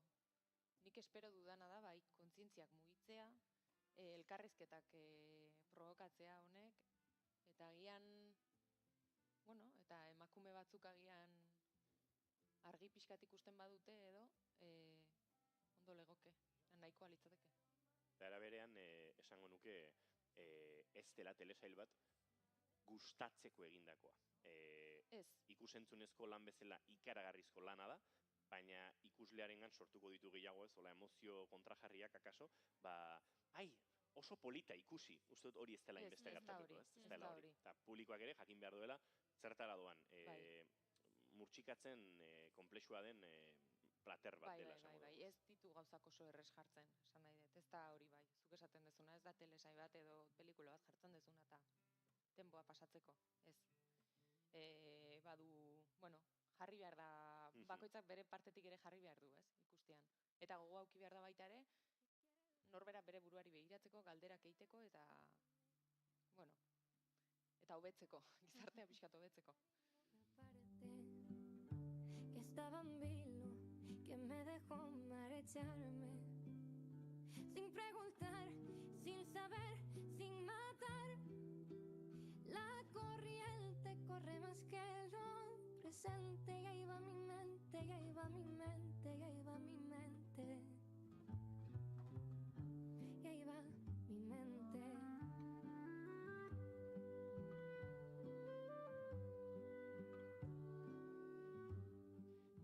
Gaur arratsaldeko 8 eta 4 denean estreinatuko da Kerer, 212 minutu, emisio oso bat egingo da printzipalen, antzoki zaharrean, eta, gure gonbidapena horrengo egunetan telesala ikus ezazuen, egia da 212 minututan murgiluko zaretela esan da bezala, historia gogor batean, barrenak astinduko dituen historia batean, baina uste dut genero ikuspegia oso landuta daukala pentsatzen duenak ere, telesail honekin horrelako bihurgune batzuk igaroko dituela emisioan zehar, edo akaso ondoren egunetan egiten den murtsikatzi horretan. Bihar ostirala, goizeko 8:00 kursalen, eta bihar arratsaleko 7:00 laurden gutxiagotan, hau ere kursal bat, kursaleko kubo handian. Balauda Ruiz Azuaren Kerer gorpuzten duen aktoretako bat, Loreto Mauleon gurekin izan dugu. Agurtu horretik, Loreto, normalean erantzun nahiko lausoak izaten dituzten galdera bat. Zer dator etorkizunean, zertan zabiltza?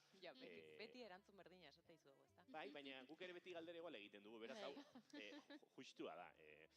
Ez dakit, igual galderari buelta emango bagenio, baina ez, galdera tipikoa da eta erantzun tipikoa ere onartuko dugu, Bueno, ez, nik kontatuko dizuet, oaintxe egin dudan pelikula, oaintxe bukatu dut pelikula bat, da Celia Rico zuzendariaren 3. filma, eta La Buena Letra, deitzen da, Rafael Txirbesen novela baten oinarritutakoa, eta niretzat oso berezia izan da filmaketa hau, Valentzian ibilia 2 hilabete eta piku, entsaioekin batera, eta, espero dut urren urtean izatea eta gustatzea zen. Niretzako oso lan polita izan da.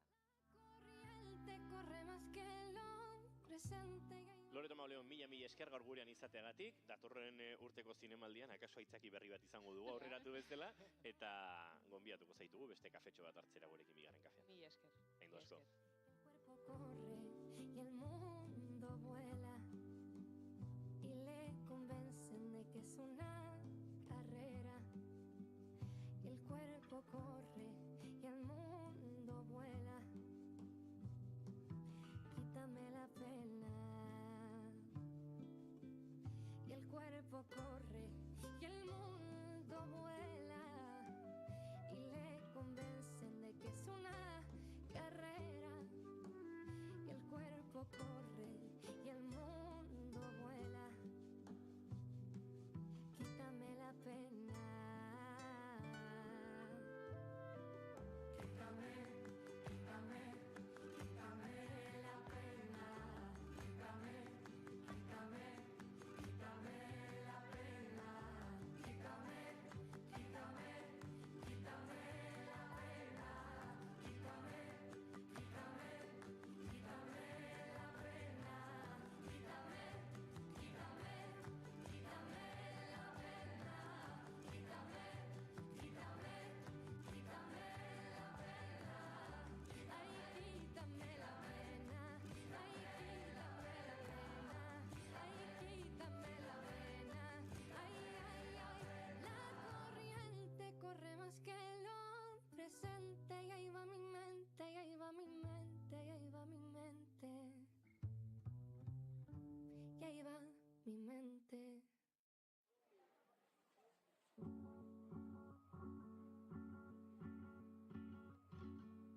Alma de otro calendario, el recuerdo de otras 12 primaveras, la paciencia del que siempre espera y también de todo eso lo contrario. Como el aire entre los labios, el cerquito que se cae por la mejilla. Como se olvida la semilla en el mes de abril y mayo. Y tú sigues queriendo ver como el fuego en aquel papel, como un zoom de lo que haya. Y tú sigues teniendo fe, no se vuelve sabiendo el porqué. Se lleva las entrañas, la inocencia que hace daño, la piedrita que se clava. Siempre supe que pasaba y me quedé en el mismo peldaño. ¿Quién te curará de espanto? ¿Quién te jura que... Valeria Castroren musikarekin egin ditugu azken minutu hauek, Kerer lana aurkezten aritu gara Loreto Mauleonekin, baina aurrera egin behar dugu oraindik, badugu gurean izango dugun beste gonbidatu bat, Edurne Azkarate gurekin izango dugu, bultzada saria jaso berritan, eta oraintxe horrengo minutuetan ahozkotasuna, narrazioa, ipuinak eta zinea nolabait lotuko ditugun Mai Gorostiaga Pozoren laguntzaz, eta aukeratu ditugun 5 oinarrizko erreferentziekin. Geratu hemen, Naiz Irratian bigarren kafean.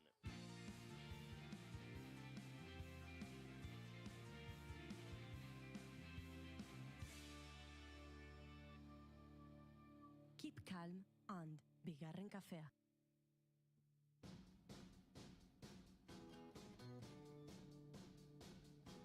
Badator 72. zinemaldia eta bigarren kafean indarrak ditugu. Zurriolan, kursalaren pare-parean, zinemaren izarrak nazioartekoak dira, baina janaria bertakoa 0 kilometrokoa. Goizeko 8:00 gosariak martxan dituzte eta baita guretzat ere. Euskal zinemaren izen handienek Gronseko gosariak dastatuko dituzte, diamantezko gosariak tartean. Sukaldea etengabe zabalik gaueko 11:00-raino. Zurriola etorbideko 6. gozatu zinemaldia, Gronsen. Pretty woman, won't you pardon me, pretty woman?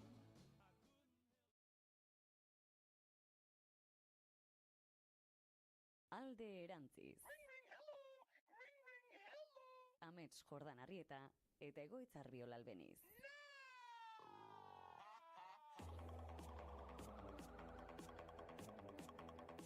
Astelenean etorri gara, naiz irratiak behartzuela etzekien programa egitera. Eta hemen izango gaituzue tarotaz hitz egiten, bizitzaz, zapalkuntzez, injustiziez eta beste hainbat gauzetaz ere bai.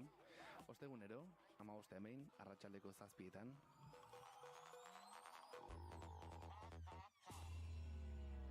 Naiz irratian. Goizeko 11:28 minutu eta esandakoa bagoaz aurrera eta hurrengo minutuetan esan da bezala ipuin giroan murgildu behar dugu zuekin, nolabait zine eta ipuinak uztartzeko.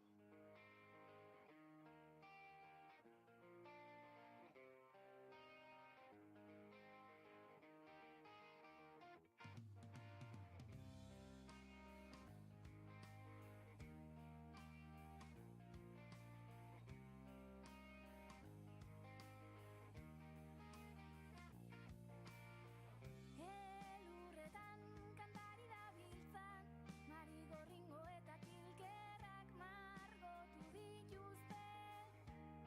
Mendietako paretak elurretan kantari dabiltzan. Badakizue Mai Gorostiaga Pozoren presentziak ostegunero ekartzen duela gurera ipuinen mundu zoragarri hori, nolabait, modu askotara hurbildu bai gaitezke ipuinetara eta gaur ere zinea eta ipuinak uztartzeko apostua egin eta Mai Gorostiaga Pozori horixe eskatu diogu.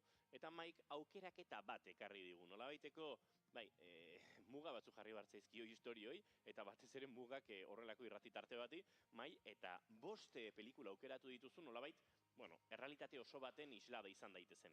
Bai, eta batez ere argitu behar dut, naiz oinarritutu ipuinetan, baizik eta kontalariaren figuran, narratzailearen figuran. Ni badakit ipuin pilo bat eraman direla zinera, oso polita eta izugarrizko artelanak ditugu horrekin, nik gehiago jarriet fokua narratzailearen figuran, kontalariaren figuran. Gogorrak ta uskorrak garriak, bizipozak neguak, horbelez jazten ditu, naiz ta guri biluzik iruditu.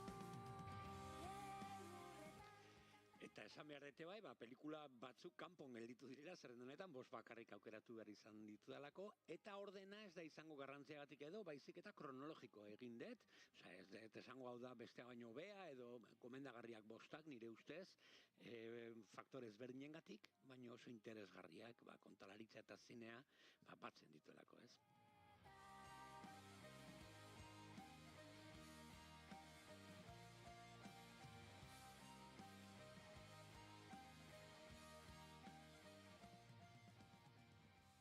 Guazen lehenengoarekin.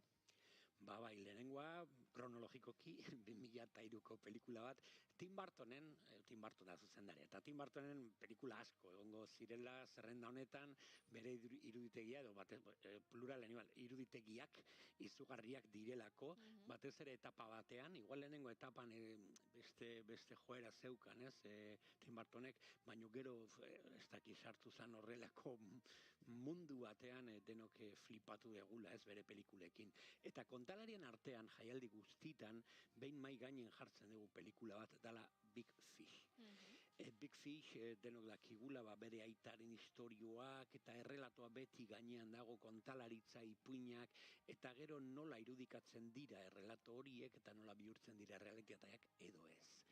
Beraz, lehenengo rekomendazioa Big Fish pelikula. Ikusi ez duenarentzat, William Blumek, Billy Kudropek, ez du harreman oso ona aitarekin, Albert Finnirekin, baina gaixotasun terminal bat jasaten duela jakin ondoren etxera itzuliko da bere azken momentuetan bere alboan egoteko.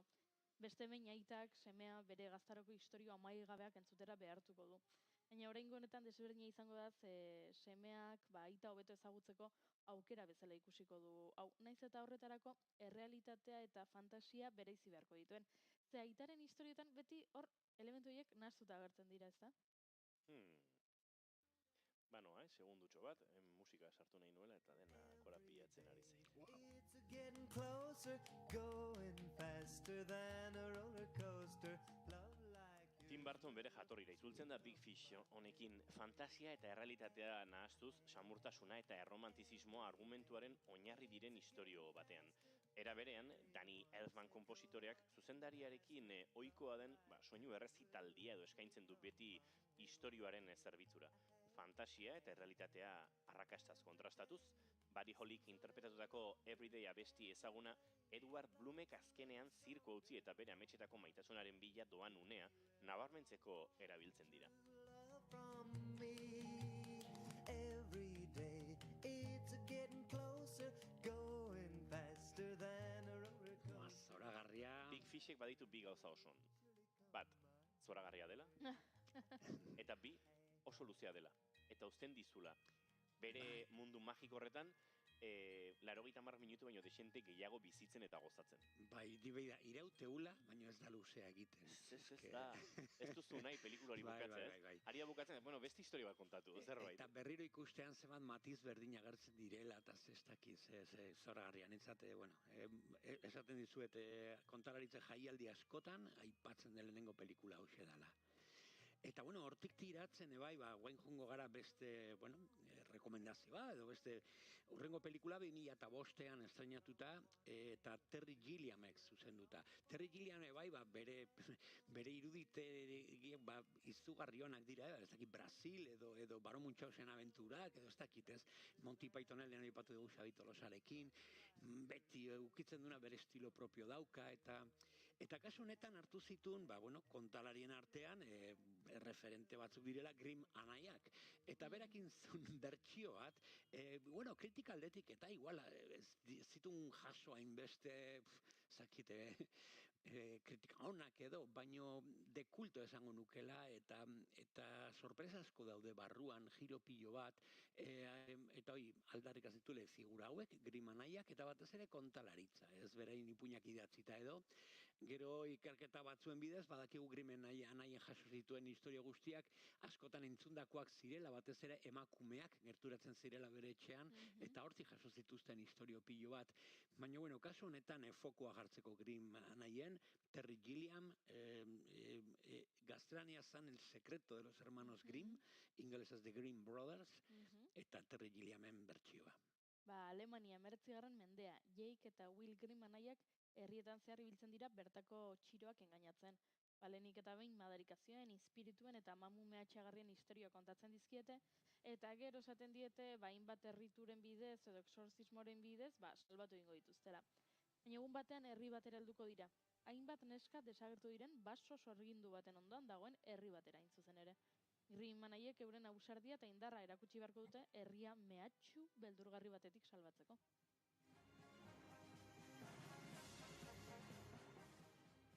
The Grimm Brothersen filmeko musikarekin Dario Marinelli konpositoreak soinu fantastiko eta irudimentsu bat transmititzea lortu zuen.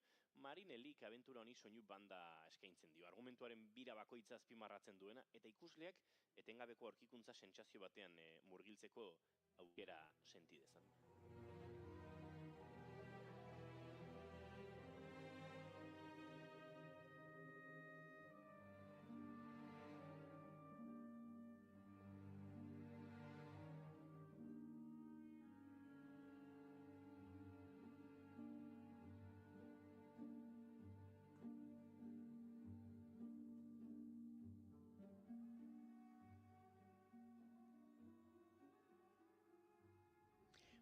Guazen aurrera, eta guain dator nire pelikula favoritakon bat, asko gusta ez zait pelikula hau. Guain dela marurte eman genuen ahoza jaialdian, eta izenburua du The Fall, Alexandria's Dream, The Fall Alexandriaren ametsa, Tarsem Singek zuzenduta 2006 urtean, eta iruditzen zait, fotografia, historia bera, eta nola hartzen du narratzailean figura, kontalariaren figura, baina kontalarioa ez dela, baizik, eta gaixo bat dago, aktore gaixo bat ospital harraro batean, eta nola historioen bidez, engainatzen du neskatxa bat, edo benetan artelan zoragarri bat, The Fall, Alexandria's Dream.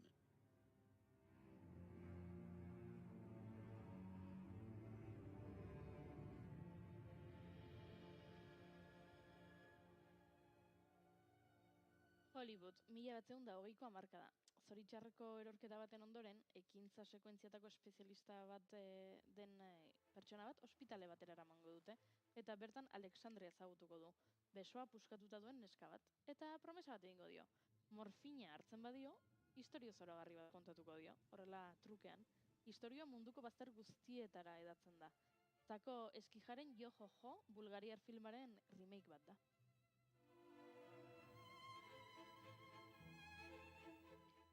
Pelikula hula urtetan zehar 28 herrialdetan ezberdinetan filmatu zuten.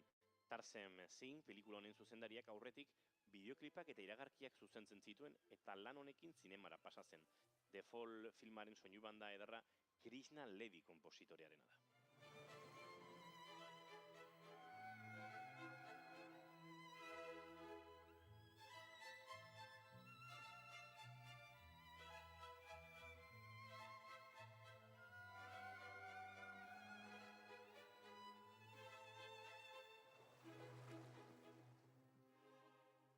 Eta uste dute urrengoa dela hain zuzen ere atzo gurean izan genuen Paul Urquijoren narraziorako, ipuinetarako, kontakizunaren mundu zoragarri horretarako joeratik datorkigun gomendio bat. De hecho, eragina izan da atzoko bisitak, porque irati izan ziteken urrengo gonbidapena, urrengo pelikula komentatzeko, baino nola atzo ja jasosun eta jaialdi. Eta turne azkarate gero datorren ere. Hori da, esan dut, ostras, errementari ere 2017 estanetakoa, Paul Urquijok, eta zen, ez dakit, aurten eman dugu urrezko kalabaza saria Paul Urquijori, berak beti esaten du, ez, txikitako entzundako istorioekin orain zinea egiten dut, eta publikoak azken finean jarraitzen dula istorio hoiekin irudikatzen, iruditegi tradizio eta berri bat sortzen batera, eta ez dakit guk asko maite dugu lan hori, Paul Urquijori maisu hutsa iruditzen zaigu, eta zer respetuarekin isladatzen dula gure tradizioa, gure mitologia pantailan dian, ez da erresa. Beraz, nire gomendioa urrengoa da Errementari pelikula.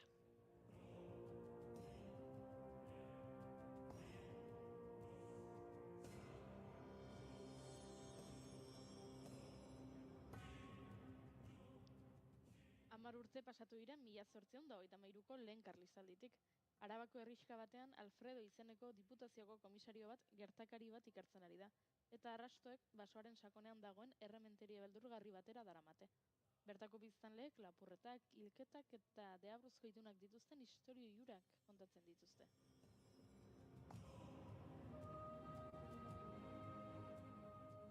Eta soinu banda derronetan Pascal gaindu sinada dura nolabait ezarri zaren estetikan. Atzo izan genuen gurean Paula Olaz, orduan Pascal gainekin elkarlanean, eta biak elkartu genituen hemen, Paul Urquijorekin nolabait elkarrekin lan egindakoak badirelako.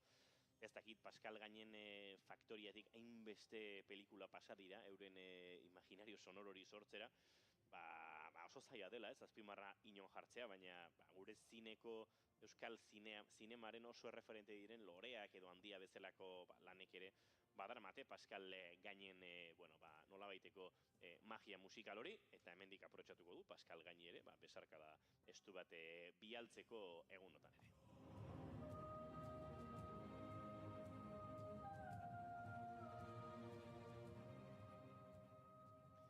Eta azken proposamenarekin goaz? Bai, azken proposamena, azkena zerrenda honetan, iaz estrenatu zelako 2003ko pelikula bat, eta kontatuko izuet zergatia. Beida, ni txikian nintzenean, nire amak gordetzen zituen periodiko errekorte pilo bat, ez, kaja batean zirela. Eta goazen naiz, bageneukan bat, aldizkari batena edo periodiko batena, esatezuela, ha muerto el último contador de películas de Bizkaia. Ez dakit ze aldizkaria zen, ez dakit ze egunkaria zen, ja ez dauka rekorte hori, interneten bidatu dut behin eta berriro, eta ez eta aurkitzen nor zantipo hori edo, baina rekorte hori txikitan nire eskuetan zegoela. Eta pasar den urtean estrenatu zanean pelikula hau, La contadora de películas, Lone Scherfig, zuzendaria, uste nuen lotura handia zeukala honekin, ez? Herri txiki batean, kuadriako dirurik ez, edo xoxik ez, eta orduan botea jarri, eta juten zala, ez daki xelebreena, edo juten zala zinera hiriburura, eta bueltan, kontatzen zula pantaila handien ikusi zuena. Nik uste dut, kasu honetan argita garbi dago zinearen eta kontalaritzaren erlazioa. Zuzendari asko oinarritzen dira ipuina kontatzeko, historio honen atzean dagoela justo kontrakoa, ez? Pertsona berezi bat juten dela zinera, eta bueltan kontatzen dira ikusitakoa bere erara, bere kuadrikoei, bere familikoei, bere ingurukoei. Beraz, la contadora de historias, nire hurrengo proposamena.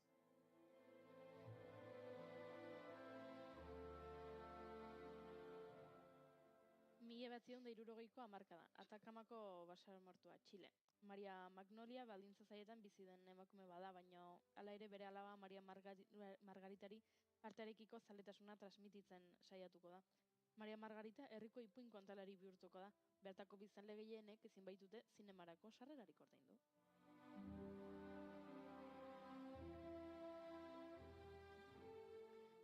Eta pelikularen musikaren autorea Fernando Velázquez, bizkaitar musikagile eta orkestra zuzendaria. Bere pelikulen artean, Lo Imposible, Un monstruo viene a verme, 8 apellidos vascos, eta beste hainbat pelikula, eta batez ere orkestrarekin ere egiten duen lan zoragarri hori azpimarratu behar da.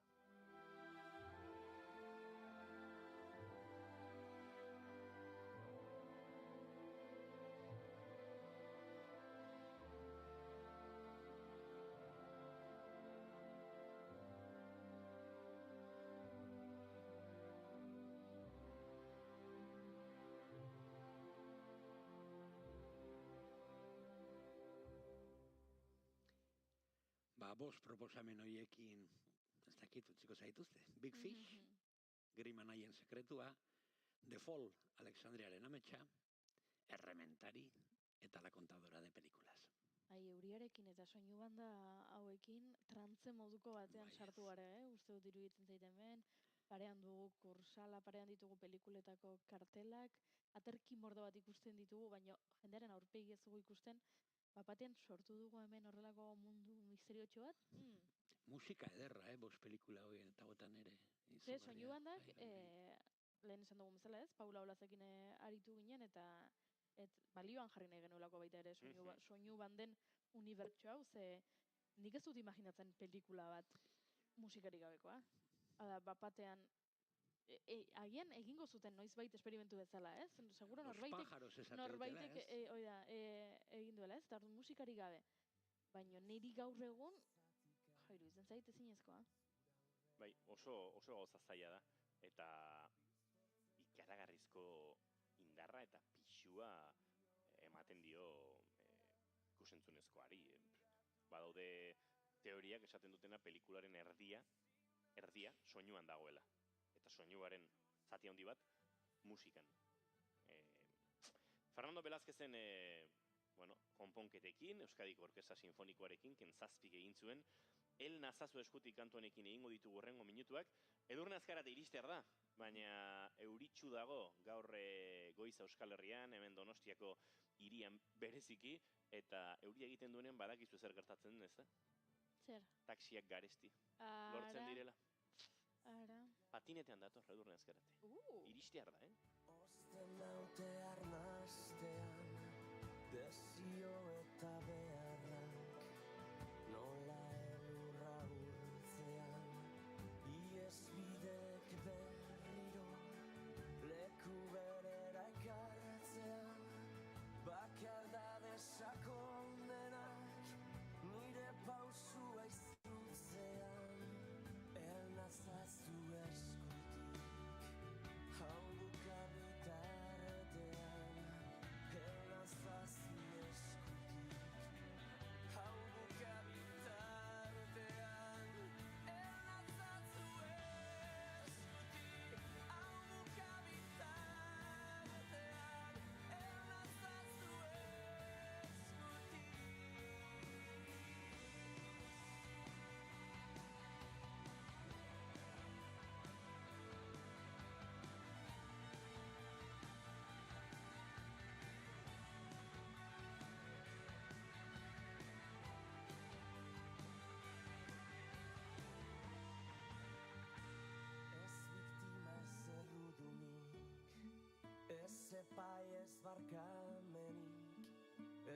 naiz zuri biderik, ez arrazoi zentzudunik, ez erorketa librean, besoetan salbatzerik, maite zaitut bat bakarrik, maite zaitut bat bakarrik, elnatzazu eskutik, hau bukabita. Aste honetan Donostiara etortzen denak izkin guztietan ikusiko du zinemaldiaren ikurra, maskorra eta azpian SSIFF letrak, San Sebastian International Film Festival.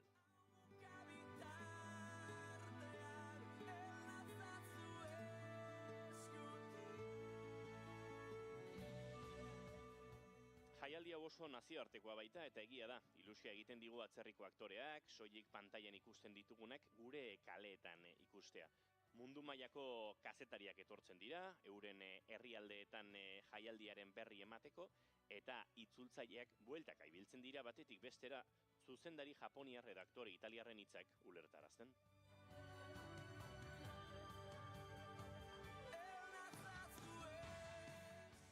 Baina sekretu bat kontatuko dizuegu, euskaldunontzat zinemaldiak badu pixkat udaleku kutsua. Durangoko azokan izan ohi dugun sentsazioaren antzeko zerbait. Aspaldian ikusi gabeko lagunekin elkartzen gara, pelikula bat ikusten ari gerenean poztu egiten gara, lagunen bat ikusten dugulako espero ezkenuen papertxoren bat egiten, eta nola ez, gala osteko festatan elkarrekin egiten dugulako dantza. Naiz eta akaso dantza egiten ez dugun, baina dantza barrutik ere egin daiteke.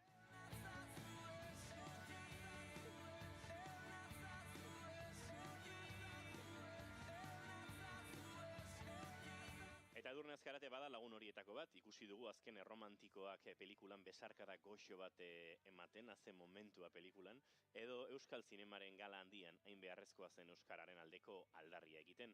Ondorengo festan ere elkartopatu genuen, esango luke dantza hondirik ezkenuela egin, baina gustora ibili ginela. Edurne Azkarate, egun honetan ongi etorri bigarren kafera. Egunon, mi esker, bai, zuek? Ondo, kontatu dugu, euria egiten duenean tasiak lortzea gauza zaila izaten dela, eta hortxe etorri zarela patinetean. Oso zaila, mela egin da etorri naiz. Baina ez zinen oztuko, ez da? Edo lehenagotik oztuta ote zabiltza? Ez, super txintxo portatzen ari naiz, gero dutxa bero bat hartuko dut eta salda bat hartuko dut, grabatzen ari naizelako, eta rodaje bitartean osasuna zaindu behar dugu. Ze gogorrak diren rodajeak eta askotan eguraldia ere estenak segun eta zein diren eguraldiaren menpere kokatzen dutelako aktorea, ez? Hori da, gaur gauean ere pentsatzen dut zetasuna eta hotza pasatuko dugula, baina bueno. Nik gogoratzen dut hemen dugun Imanol González Gurrutxagarekin, gero momentu batean eseriko zaigu, eta honeko eseri zaitezkeren nahi baduz Imanol, baina Edurne euripean ordu asko ze ikustea, aterkia, karpak, haizea, eta tira, hori ere egin genuen. Bai, eske oso ausarta da Euskal Herrian grabatzea, klimatologikoki ere, bai. Aizu, aipatu dugu, egunotan lan batzuk badituzula zinemaldia, baina batez ere, saria jaso duzula, bultzada sari hori. Aldarrikapena egin zenuen, guk aste guztia daramagu, ekoizleei, aktoreei eta zinema zuzendariei galdetzen zer gertatzen den, ez? Fikzio bakarra edo bakarrenetakoa, telesail fikzioren bat ere euskeraz EITBren eskutik iritsi da, dokumental gutxi batzuk, baina euskararen presentzia zinemaldian ez dela ondia, eta erantzun asko jaso ditugu, baina oraindik soluzioa bintzat ez ziogu topatu. Akaso soluzio ez delako erresa, ez? Ez dut uste. Ez dakit, agian tapoi modukoren bat dago nonbait gorago, zeren nik ere bai entzuten ditut nire kideak, bai zuzendari, ekoizle edo aktoreak, eta nire sentsazioa da, eta agian oso pertsonala da, nik jasotzen dudana da. Baina nire sentsazioa da, jende asko gaudela euskaraz gehiago grabatzearen alde, eta gogotsu, eta gauza berriak egitearen esperoan. Orduan, ez dakit non hausten den katea, egia esan. Oraintxe izan dugu hemen Loreto Mauleon, Kerer telesaia gaur estreinatuko dute, bertan Nagore Aranburu, bertan Inigo Aranburu, bertan, hainbeste euskal aktore ikusi ditugu, mordo bat, eta pentsatzen dut, ari gara, aktoreak lanean ikusten zinemaldian, baina oso gutxi euskarazko filmetan, naiz eta aktore horiek euskaraz lan egiten badakiten, ez? Lehengoan, Ekain Albitek esaten zigun, behar dela, ez, aukerak eman, badagoelako zer kontatua. Baina, adibidez, Ander Sagardoik esaten zigun, batzutan, igual euskaraz zerbait kontatzeko gogoa eta indarra izan dezaketen zuzendari hoiei, bidea ez zaiela errezten, ez zaila dela film luze bat zuzentzeko ziegitasuna lortzea euskeraz kontatzeko, ez dakit, saltxa handia daukagu, baina kasu, ez dakit, hasi behar dugu elkarrekin pentsatzen, ez, zer gertatzen den. Hori da, bai. Hasi beharko dugu elkarrekin pentsatzen, ze Imanol González Gurrutxaga hemen dugu, Imanol, euskarazko film labur bat estrenatuko duzu urte honen amaieran, eta Edurne Azkarate bertan ikusiko dugu gainera. Oi, mikrofona itxi. Bai, aipatu dezuten bezala, euri asko euki genuen, hotz asko euki genuen, Edurneri etzaio ez bat ez beste asko gustatzen. Baina, oso ondo pasa genuen, eta azkeneko eguna pixka gogorragoa izan zala kenduta, beste guztia oso polita. Gero anekdota ona geratzen dira. Bai, eta krisi gabineteak ere gauza asko ateratzen dira, olako egoeretan ikusten da jendearen borondatea, eta, bai, hor gero urteekin kontatzeko anekdotatxoak, eta, momentu hartan pertsona honek bere guztia jarri zuen hor, lagundu zuen, eta honek eta beste, eta gauza politak ikusten dira, gauzak zailtzen direnean, eta uste dut hori geratzen zaigula askotan zine egiterakoan, edo sortzerakoan, eta horrelako kontuetan. Aizu, Imanol, konta daiteke zerbait bidean film laburrari buruz? Ze gauza esango dizut, Edurne Azkarate. Nik ez dut ikusi? Ni ekoizlea naiz eta nik ere ez dut ikusi. Zu protagonista zara eta zuk ere ez dut ikusi. Imanol González Gurrutxaga, bale? Bidean dago. Bidean dago. Bueno, badaki urte bukararako ikusiko dugula, egia da minutu gutxi ditugula, baina bultzada sari horren inguruan ere galdetu nahi dizugu, Edurne. Atzo Paul Ukijo egon zan gurean, horatzean dugu Irati, jaso du ez, ezaeren sari hori, 2023ko euskal pelikula ikusiena, takileroena, arrakastaz jantzitakoa, pentsatzen dut, sari hori ere badela guztiona, gainera bultzada saria eman dizute, zinemaldia izan da pixka bat iragan gertukoko lana nolabait gozatzeko zinemaldi bat ere ez? Bai, eta guretzat ere bai oso luzea izan da prozesua, eta pelikulak berak ere eutxi egin dio tirada horri guztiari, zeren filma 2021an grabatu zen, Sitges 2022an etorri zen, baina zinemaldia 2023an, edo bere zinemaldia zuen asko aguantatu utzi zietela pelikulari, eta aurtengo zinemaldian etorri da sariak, eta orduan Pauleta bihurtzen bai, ekiko guztian da beste itxiera mota bat, ez benekien noiz amaituko zen Iratiren estela hau, eta igual horrendik ere badu bibilbidea atzerrian, baina guretzat ere bada pixkat usta jasotzeko minutuko dituen. Bultzada sari horrek ere nolabait zure izenean, zure lanean jartzen du azpimarra, lan asko egin dituzu, antzerkian eta zinean, baina Irati nolabait bada, pentsatzen dut urtetan markatuko zaituen paper bat, ez? Eta ez dakit horrekin elkarbizitza kudeatzen jakin behar den, erabat erresa dena ona izan den, edo pixka bat batzutan sentitzen duzun, ez? Irati motxila hori pixka bat. Ez dut bat sentitu ezakit nola ikusten nauten kanpotik, ez? Beste zuzunariek, baina niretzat bentzat, karin handia diot, beti izango da lehenengo pelikula, eta asko markatuko nau, baina nik bentzat, nire baitan ez dut sentitzen markatu nagoenik txarrerako edo enkasillatu nagoenik ez zer, nire Iratiaren nago bezala sentitzen naiz, baina gainera Iratiaren guztia, ezkerretrako da desberdintasunik, baina monazakit, ezakit, kanpotik berriratuta edo, ateratu nahi zen Iratiaren pertsonaren orbitan. Seguro ez ez, baina egia da, Irati gertatu zenetik lanean ari zarela, baina estrenoiek ere iristeko daudela, aste hauetan ere grabatzen, Ines Parisen Rumiren grabazioa amaituta, ez da egiten ere zerbait konta daiteken, baina badaudela proiektuak badatozenak eta hasiko zarela berriz ere ez oso lehen plan horretan egoten, ez? A ber, telesaio hori horretik izartuko den ez da non ere, gero, azken arrumantuak zati oso txiki bat daukat, eta orain ez pelikuleku, zi? Ara! Bai, ze zinemaldian ja proiekzioak amaitu dira? Bai, dena soldaut, pozik, baina horrendik ez dute euki guzteko aukera. Eta horren naiz, Irati diren pelikula garean, oso pelikula korala dena, eta aktore pia dago gara bertan, así que igual sakabanatuko gara. Aizu, bazken romantikoak ikusteko gogoa daukat, alegia zuk ikusteko, guk ikusi dugu, eta gustatu zaigu asko, Mirenekin izan ginen aste honetan hemen, Miren erraldoi dago, eta aipatu genuen, ze momentu polita den besarkada hori. Badagoela hor, zerbait oso goxoa eta momentu horretan heltzen zaituena. Bai, parte txiki hori eskini zidatenean ere esan zidaten ezin zidatela zegoen pelikula, dela esaten baina esaten zidaten oso amaieran da, eta parte txiki izan arren garrantzia eta dugu eta izatea ekima eta horrelako, badala bere gauzatxoa eta hartu nuen horre batek, esan zidatelako konfiantza auki behar duela, gerora montajea horrean, zentzua ikusteko itxaron beharko dutako. Benetan zentzua dauka ikusten duzunean, zure iritzi aukiko duzu, baina nire sentsazioa da baduela Edurne. Eta lehen aipatzen genuen hori, zinemaldiak ematen dizkigu horrelako momentuak. Bazoaz pelikula bat ikustera eta ez dakizu nor topatuko duzun pelikulan. Eta bapatean ikusi genuen Erik Probanza bera, eta izan zen, Erik hemen dago, eta oso papel lona egiten, bapatean agertu zarazu, eta agertu zineten aktore pilo bat, eta badu zinemaldiak hortik, askotan paper txikietan ere bapatean agertzen zarela hor, nolabait ikuslegoaren imaginarioan, da, bida, hemen dago, eta, askotan pentsatzuta aktoreak papel handiagoak ere nahi dituela, baina paper txikiago horietan ere, azitsuak eusten baduala, ez?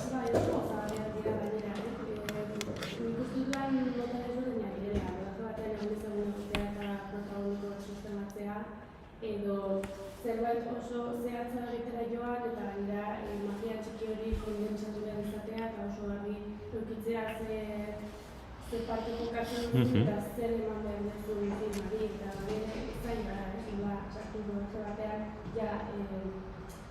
eukitzeak esan dutak eta ezagutzen dutenak eta dugu zarela pelatatu lau. Agia gauza oso garrantzitsu bat egitera, baina mindseta oso desberdina. Hemen marroitxo batzuk sortu ditu egun hauetan, esaterako lehengoan Jon Elazpiur hortxe xerita zegoen eta Ekain Albite sartu zen atetik eta Negur Bilaken lanen aritu direnez, xiri genuen Ekain Albite eta hortxe momentu batean. Atzo Paula Olaz konposatzaiarekin genuen dela, Paul Urkijo iritsi zen eta Errementarin ere, elkarlan egindakoak ziren, Pascal Gain orduan banda sonora horren nolabait arduradun, baina Paula hor bazegoen eta gaur Imanol González Gurrutxaga, etxe hontako kide ere badena, hemen daukagula, galdetu beharko diogu, nolakoa da Edurne Azkaraterekin lan egitea, zuzendari bezala, Imanol, eta ez zaite pelota izan, pixkate askatasunetik. Kasu enten marroiak prestalti datoz, ez? Elkarizatu principalitatik. Ez hori da, marroia zuretzako orain. Zuretzako supergozada. Evidentemente, egun bakarrik eskuratu nituen, eta lan hori, izan zen oso intensoa, maila askotan, baina, bai unaz jailen eta bai Edurne Azkarate, bi aktore oso ezak lan egiteko, eta praktikamente daude, hau bai esango zuen, daude kortoan bertan toma batzuk, toma unika izan zirenak, denboragatik ez duzkera, ez zenkelako denbora gehiago, eta ja toma batzuk. Eta bordatuta daudenak. Zer dira. Usi beharko, ekarri unaz? Ja, unaz ekarri, ez baina unaz ekartzen dugunean, zurekin ekarriko dugu. Esango nuke, bai. Unaxekin uste dut gauza da gertatzen dela. Hirureri galdetuko baligute bidean film laburraren gauzarik onena zein den, esango genukela Unaxekin lan egitea. Eta gu. Ez zuk esango zenuke gubiok, edo esango luke gubiok. Bai, noski. Lantaldea zoragarri izan zen, da denon ondo joan zen. Baina uste dut denok txunditu gintuela, ez zinematografikoki, interpretatiboki zoragarri dago Unax, eta lehenago ere egonda. Hori da, lan egit... Bai, niretzat hori izan zen sorpresa handiena. Horrelako aktore gazte bat, ikustea hain zoragarri lanerako eta... Ni behar non 10 urteko ume bat, eta lortu non 10 urteko aktore bat. Esango nuke. Aizue, eguerdiko 12ak pasa ditugu, informatiboetako lankidei lapurtu dizkiegun minututxo batzuk, baina agurtzen hasi beharra daukagu gaurko hau, hala eta guztiz ere, Edurne Azkarate badakizu guk hemen egunero egiten dugula zinemaldian zehar diamantezko gosari izena duen tarte bat. Gaur diamantezko gosari hori zuri egokitu zaizu, Grons jatetxeak emango digun gosari bat, kasi gosari brunch izango da. Ja, eguerdiko 12etan aukeratu du dagoeneko Imanol zer nahi duen? Bai, gaur kontan igual oso labetuta daude eta berandu dator. Bale. Bidean dator, oso ondo. Horrela, jateko ja lasaitasunarekin egingo dugu. Gronx jatetxeari ere gure eskerrona eman da, segituan dazatuko dugu bertako gozaria. Edurnaz Garate, eskerrik asko gaur gure etortzeagatik, euripean, patinetean eta rodaje batera zoazela, baina tira, hartuko dugu beste tartetxo bat, eta Unaiz Jaidenekin batera uste dut bidean aurkezteko tarte lasaiago bat hartuko dugula, benetan gauza asko gertatu zirelako 3 egun horietan, eta helduko diegulako gogoz. Mila esker, benetan. Manol González Gurrutxaga eskerrik asko, eta bihar arte. Gaur, Almodóvarren ikustera zoaz? Ez, ikustea Coppolaren pelikula. Iepa, nik bai ikusiko dut, Habitación de al lado, beraz bihar badaukagu zera aipatua. Mai Gorostiaga Pozo, zu datorren aster arte? Eskerrik asko zuri eta entzule, gu bagoaz, baina informazioa oraintxe berandu xamar gure erruz, baina barkamena eskatuta bihar, goizeko 10 eta 5, hementxe Naiz Irratian, Bigarren Kafean. Iepa. Igual, decir que nuestro patrocinador está llegando tarde. KitKat, Bigarren Kafean.